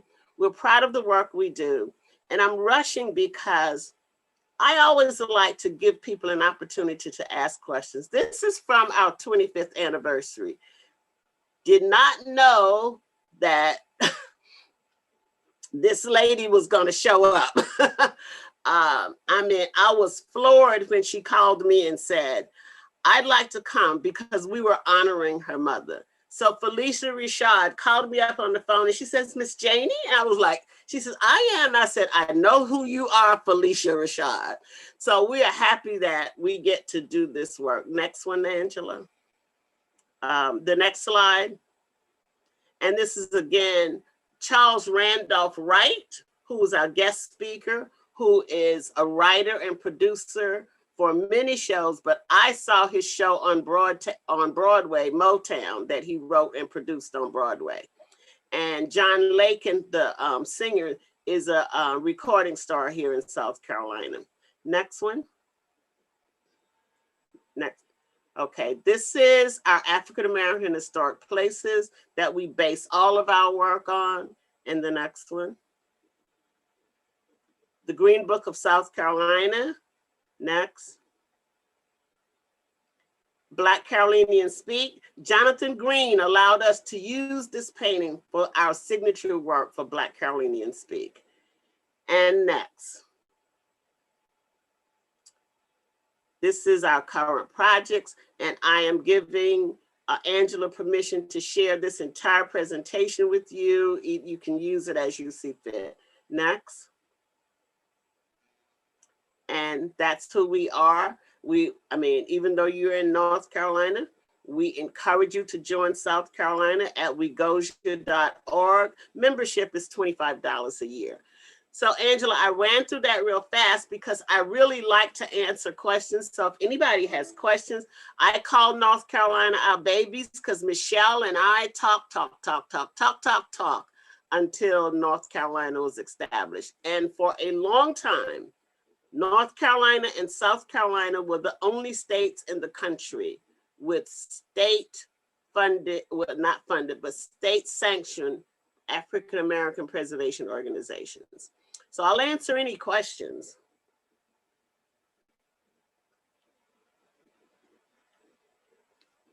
I guess I said enough. Beautiful presentation. This is Reverend Dr. Crawford. And I just wanted to commend you on that beautiful presentation. Let me ask you about the $25. What kind of fund do you have that goes into for the membership that you were making mention of? Well, it goes to wegosia.org, our 501c3 organization. And if you go to wegosia.org, not only will you see what we are doing now, it will give you a whole history of who we are and what we use the funding for. Okay, thank you. You're welcome. Miss Janie, can you let them know why it's called Wegosia? I knew you were going to ask me that. So, and I can't explain it like our historians can. What we decided was that we wanted to have something that represents us. So we took 2 African language, Yoruba, I can't even say the words. It's on the website, but we made up this word. This is not, so we took we and go and ja from the 2 languages that we use. And I didn't have a copy of it here on my desk, but if you will go to the website, it tells you exactly how we came up with the word we go ja. I apologize. Oh, no, that's good little small homework for folks to do. And it'll get them to the website. I think that is quite all right. Thank you. Okay.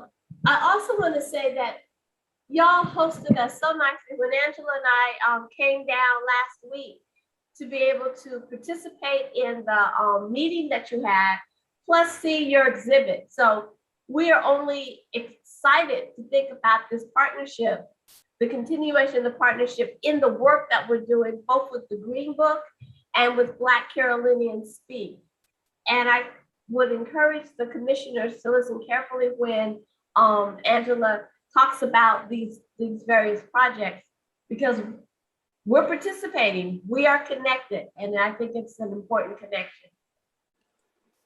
Let me just say that the exhibit will be virtual by the end of the month. So once the exhibit is virtual, I will send Angela a link and she can send it out to your commission. This is Commissioner Dolores Rhodes from the Wilmington area. My home, my birthplace. Oh, you have to come again and again. I was so excited to hear about the Teacher Institute. Yes. And the training you're providing the teachers and the state curriculum and all of the items we're having problems with in North Carolina. Every school board meeting, every week, there is a group outburst of anger, of CRT, critical race theory. And teachers are frustrated about what do I teach? I say be honest and teach the truth. That's the only way you can teach. And I do think the CRT that we hear so much about is another wedge issue that's being pushed out there to hinder us teaching the truth. So I was really curious about the Institute and the issues that you're having with your legislature in South Carolina with the curriculum. Do you have feedback in reference to that? As a matter of fact, let me tell you that Angela probably can tell you that usually in my introduction, I say, my mouth has no filter. I say what I think. Mm-hmm. Our superintendent, I have her on speed dial on my phone because it's about the truth. Right. And not about what people want to think it is. Politics. And so I encourage, and this is a personal pride of mine, I encourage you to read Michael Harriet. He writes for theroot.com. He has digested and pulled apart the critical race theory all over the place. And I'm happy to say that he was nominated for an Emmy Award for one of the television shows that he writes for. He's my sister's boy, and I call him my boy. But give me his name again. Michael Harriet at theroot.com. But Michael has done extensive research on critical race theory, and he has written several detailed articles about it. So I suggest you check it out, because this is just something to get us to not thinking about what we should be thinking about. Exactly.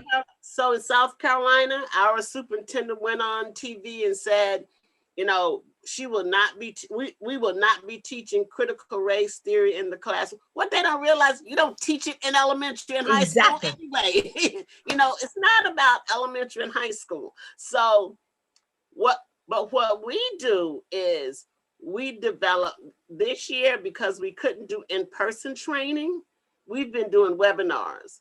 And we put those webinars on our website and the Department of Education's website, and teachers can go and get those. And what we do is we stage a classroom and a lesson and film it and put it into the online.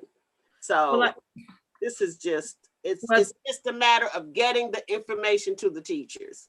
I have been not part of, but I have watched the mob behavior that has stormed the school board meetings every month over this one issue. Yes.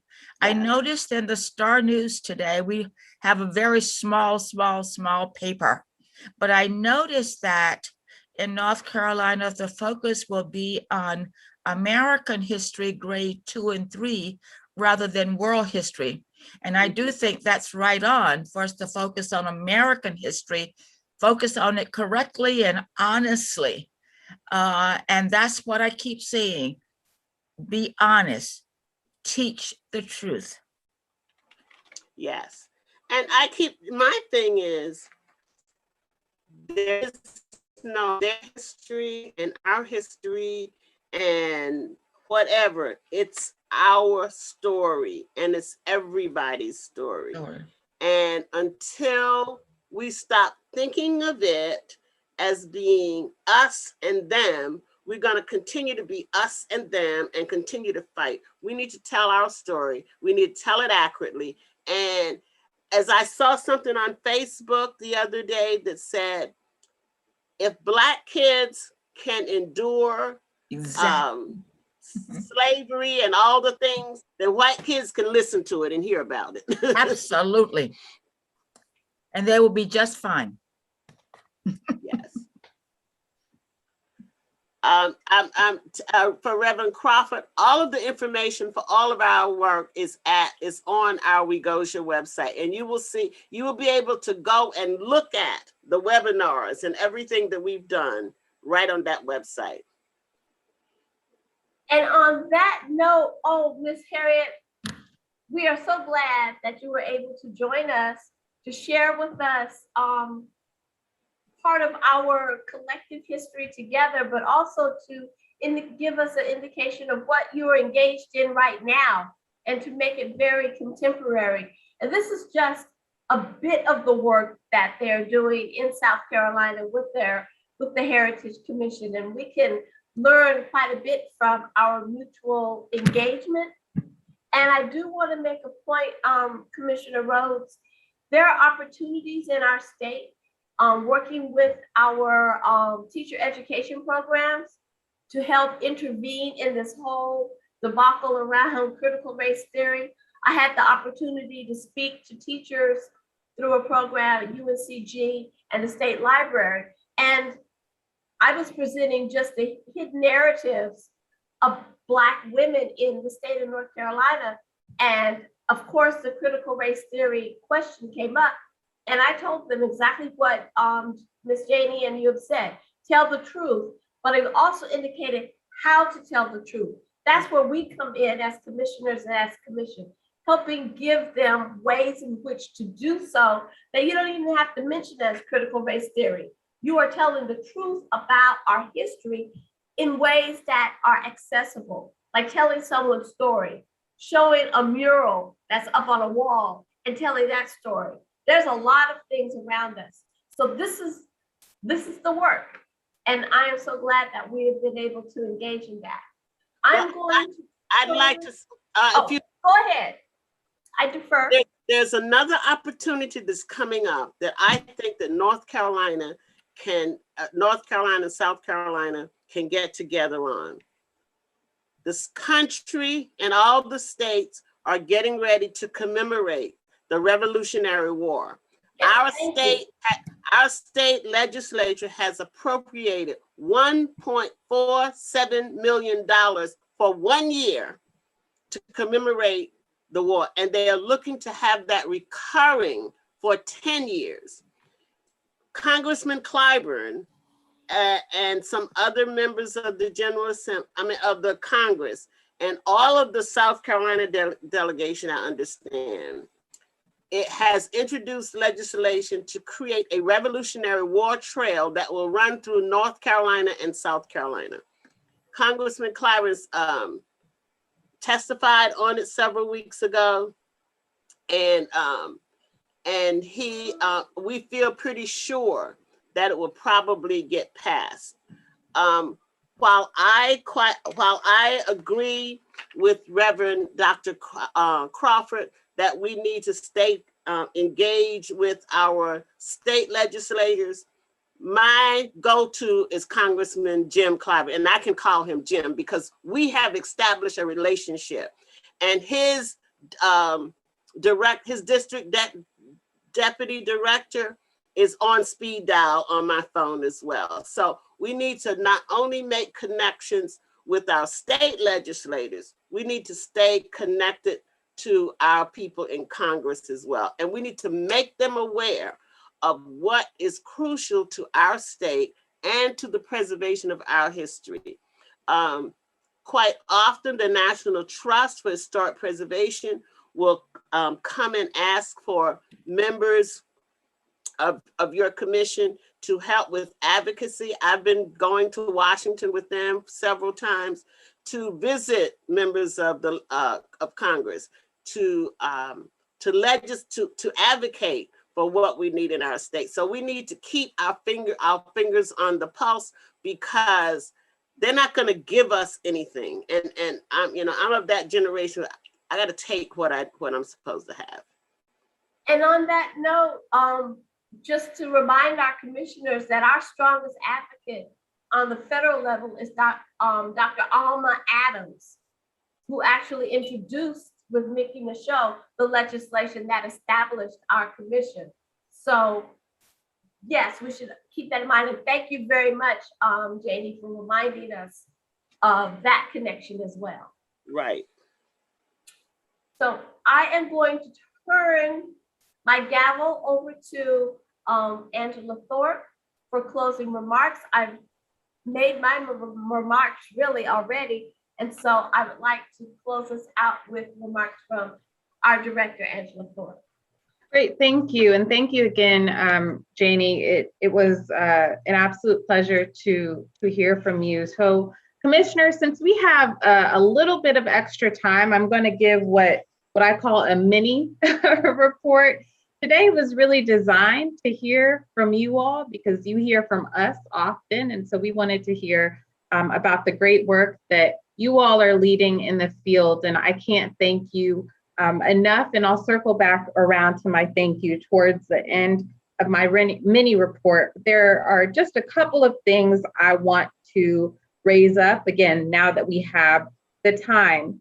To underscore something that Commissioner Rhodes mentioned, we as a commission should be looking towards the construction of North Carolina Freedom Park. We are very excited. This is an effort that has been in the works for probably close to a decade now, if not more. And per what Commissioner Rhodes shared, the board of the North Carolina Freedom Park received $1.5 million of funding from the state legislature last year, as well as $1.9 million from the Andrew W. Mellon Foundation, which again is a recent development. And so I offer up those figures to say that we can expect that park to be constructed probably in the next 12 to 18 months. And what does that mean for the commission?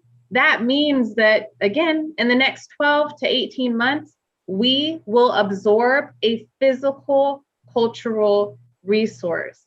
This will be new territory for us. And while we are excited, we as a commission have to think about how are we going to make that happen, right?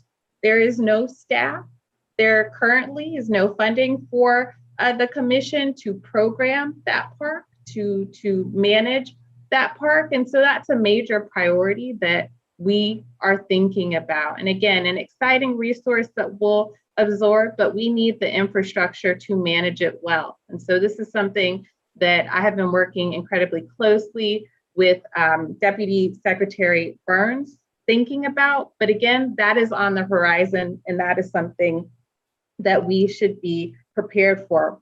I'll also note that the board of the North Carolina Freedom Park is working to develop a nonprofit friends group. That's something that I've been engaged with them around, but we've also got to think about how will that friends group exist in relationship to the commission and to our possible own nonprofit foundation. So a complex set of realities that, again, are on the horizon here. The second thing I want to raise up is this question of sustainability. To this point, we are so very honored that we've recently received a set of very important and competitive funds to plan. A lot of the work that we do, while ideas are great, they take time to plan, right, in order to build infrastructure and really to help the commission operate more sustainably. So I'll couch my conversation around sustainability again in an announcement. Last week, it was confirmed that we were awarded a grant from the National Trust for Historic Preservation's African American Cultural Heritage Action Fund, along with 39 other sites and spaces across the country. This grant award will enable the commission, in partnership with the South Carolina African American Heritage Commission, to essentially develop a toolkit for other states to help them document Green Book sites in their communities. Additionally, we'll be working to put together a blueprint to help us think through what a physical marker and digital mapping program might look like for Green Book sites that are still standing across the country. We would like to pilot that effort here in North Carolina. Again, this announcement is very exciting. I'll drop the link to the announcement in the chat here in a few minutes, but I do want to note that this is one of several grants that the commission is managing. And per Reverend Crawford's report, a lot of the work that we are doing is centered around grant funding. And I'll note that Adrian and I had a really useful conversation yesterday, and she raised the question of sustainability, right? How sustainable is it for us to sort of continue to chase the money to do grant funded projects? How do we create space for us to, in addition to these projects, execute the core of our mission, right? So how do we create space to actually serve our constituents? How do we create space to serve grassroots practitioners, to serve artists, to do, again, things that are at the core of our mission and not simply projects that are funded by grants? And so when you're hearing these conversations rising up around touching our legislature, when you're hearing these conversations rising up around possibly building a new financial infrastructure through a nonprofit foundation, this is the part of the reason why, right? We are looking towards having a sustainable commission, right? We're grateful to have a staff, but we don't want a staff that, again, is burnt out. And so again, these are some of the things that I would like us to be thinking about as a body, especially as we look towards absorbing yet another resource in the next few months. To this point, I also want to note that we continue to work through our strategic plan. That is my number one priority as director of the commission. And you'll note that in my written report, I outlined our strategic plan goals for 2021 through 2022. There are 7. They are right there at your fingertips. And again, really grateful that we're continuing to work through that strategic plan. But to just create a bit of an umbrella, this year we'll be focused on serving grassroots heritage practitioners It's so many calls around technical assistance. How can I preserve this building? What do I do with this object that I found in my grandfather's basement? Help, this historic Black church is being bulldozed. We want to continue to hold those requests, but again, we need a more sustainable way of doing it, one. We also want to put resources in the hands of our constituents. And some of what you'll be seeing from us this year are hopefully a technical assistance resource library. So some of those common questions that we get, we can just point constituents to a document that helps guide them through what to do.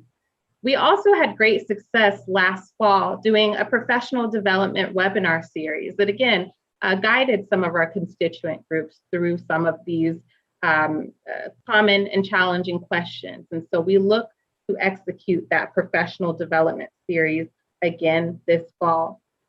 We'll continue to build out the Commission's arts engagement work, particularly under the leadership of Kima Lassiter. And she is really looking towards, again, thinking through how can we serve constituents, and specifically, how can we serve artists in our state? How do we create a foundation for them to not just make art, but to make art and be business people and entrepreneurs as well. And so really grateful for what she has led and what she'll continue to do.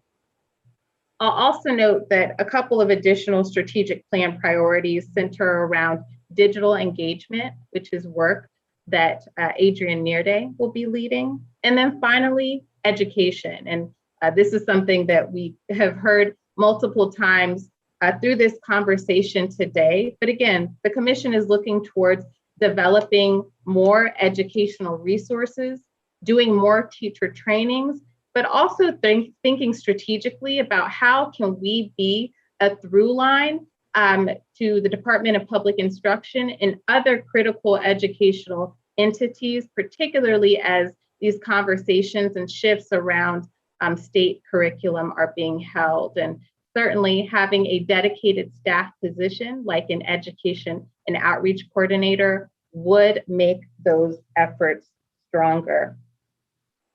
To this point about staff positions, we say that it's just the three of us, Kima, Adrian, and myself, and it's really not. We have a really wide body of contractors, interns, and fellows who help us to move this work forward. And I'll note that you all should have received in your packet of materials a packet kind of sharing who everybody is on our team. Commissioner Rhodes says, yes, we've got a really awesome team, a body of practice, as I like to call them, helping us right now. I'll also note that some of those folks are on the call now.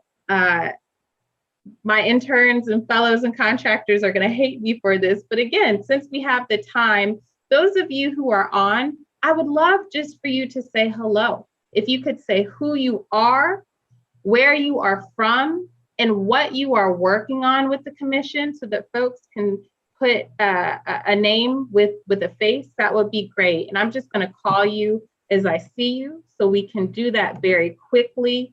The first person that I see is Ashley. So Ashley, go ahead and unmute yourself. Who are you? Where are you from? And what are you working on? Hello, everyone, and good afternoon. My name is Ashley Adams. Are you all able to hear me? I hear an echo. Yes. My name is Ashley Adams. I am a native of Durham, North Carolina, and I'm currently working on the North Carolina Civil Rights Trails. So with that being said, I've been reaching out to constituents in order to highlight North Carolina's civil rights history. The goal is to get a physical marker so that they are able to actually mark that history. We have been working with the North Carolina Office of Archives and History with Ansley Wegner, who is over the state marker program. Thank you so much, Ashley. The next person I see is Naja. Naja, are you with us? Naja just texted me. She had to do something for her father, but she's coming right back. Okay, wonderful. I'll just note again for the purposes of time, Naja Robinson is the Commission's HBCU intern this year. Kima, can you speak quickly to what she's doing? Sure. So Naja is a recent graduate from Elizabeth City State University with a BA of Science in Graphic Design. She's been working with us on our Highlighting the Contributions of African American Creatives and Artists program, where it's a two-part program where we are working to create specific AAHC arts newsletters for artists and arts organizations throughout the state. In these newsletters, there will be artist profiles, arts organization profiles, as well as upcoming events and funding resources for artists, and then also working to create a digital space on our website that highlights the contributions of iconic North Carolina African American artists. And additionally, that website space will expand to include resources for artists, an artist directory, as well as just profiles for artists and other upcoming events. So I'll just let Naja do a quick introduction of herself since she's here. Hello, everyone. I'm Naja Robinson, as she stated. I am a recent graduate from Elizabeth City State University. I have a BA in Science of Graphic Design. And yeah, I'm just, I've been excited about my role so far. I'm sad it is about to end soon, but, I think that I've left, a good marking, and I just hope that even after I'm gone, the commission still excels and does everything that it can. So thank you, guys. Thank you so much, Naja. And then last but not least, I see Amber. So Amber, if you could unmute and go on screen if you're still there and just state who you are, where you're from, and what you're working on. Amber, do we have you? Okay. Adrian, are you able to share on Amber's behalf 30 seconds or so? Absolutely. Amber may be having connectivity issues right now, but Amber is a recent graduate of New York University's Public History program. She comes to us as our Africa to Carolina research historian. So she joined our team in January to help facilitate that work. She has been working diligently on doing a ton of research and compiling this information. And right now we're in the midst of her developing that into an exhibit. This exhibit will be installed at 7 different locations on the coast of North Carolina. For those who aren't super familiar with Africa to Carolina, this is our project to mark disembarkation points directly from the African continent to the state of North Carolina. And this exhibit was one of the pieces of that initiative to help educate the public on this rich and significant history. The exhibit itself will be opening up towards the top of 2022. And at that time, we'll have additional information on it. And Amber will also, once this has been completed, be working towards developing our online web portal to display this work as well. Thank you so much, Adrian. So again, you've gotten just a glimpse of some of the phenomenal and brilliant people who are helping to move all of our work forward. And again, you all have a packet showcasing some of those other awesome, brilliant folks. We truly could not do what we do without them. In closing, my staff wants me to do some housekeeping, so I'm just going to share a couple of housekeeping notes on our behalf. One, just a reminder, if you are engaging in meetings, conferences, and activities on behalf of the commission, please complete that after action report. That after action report sort of template was introduced to you all in January. Again, this helps us to document in written form the activities of our commissioners, which is very important for our department and for our legislature. And if you've got questions or need another copy of that form, please reach out to Kima. Also, conference season is upon us, and we've heard about several of you attending conferences and other meetings on behalf of the commission. If you'd like to continue doing that, but would like to seek funding support from the commission to attend those meetings, please don't forget to complete a professional development form and submit that to Kima. Once again, if you need a copy of that form, we can get you a link. A housekeeping note from Adrienne. She is working very, very diligently on updates to our website, and that includes putting commissioner bios and photographs online. If you've not already, the deadline for getting your photos and bios to Adrienne is September 3rd. That page will be updated shortly thereafter, and we want to make sure that you are reflected. So September 3rd to get a nice photo of yourself and a bio to Adrienne for the website. And then finally, you should have received in the mail an awesome swag box. Kima, do you want to take like 15, 20, 30 seconds to talk about what's in that box? And then Dean Johnson, I'll toss it back to you after Kima closes. Sure. Right before I get into that, I just want to acknowledge that our Vice Chair, Dr. Tamara Brothers, has logged in. If you have any questions regarding her report, just send them her way, since we're a little short on time now, but I did want to acknowledge that she is here.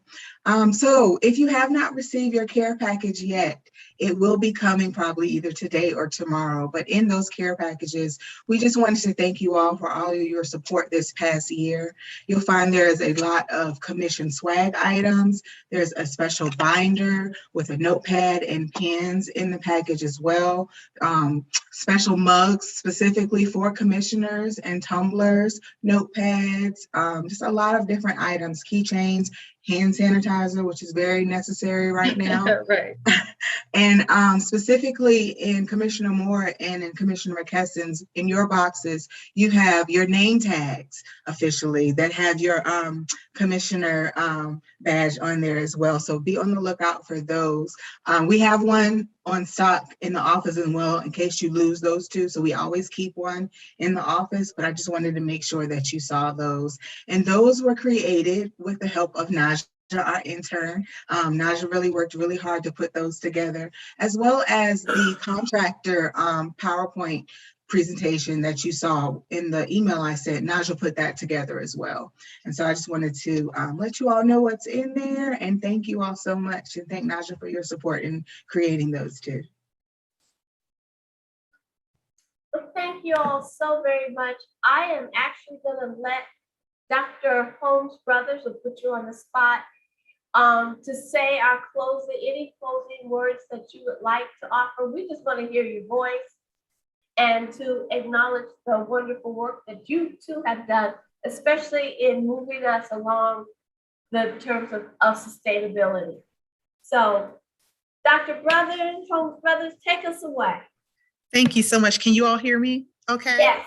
All right. I do apologize again for missing the meeting, but I wanted to make sure that I did check in with you all. I'm multitasking today. We had our North Carolina Arts Foundation board meeting today, but I wanted to make sure that I at least checked in with you all, and wanted to just thank all of you all for your support and all that you're doing to really help the work of the commission, and just wanted to offer any opportunity for anyone who had any inquiries about the report that Dr. Johnson gave on my behalf in regards to establishing the foundation for the commission.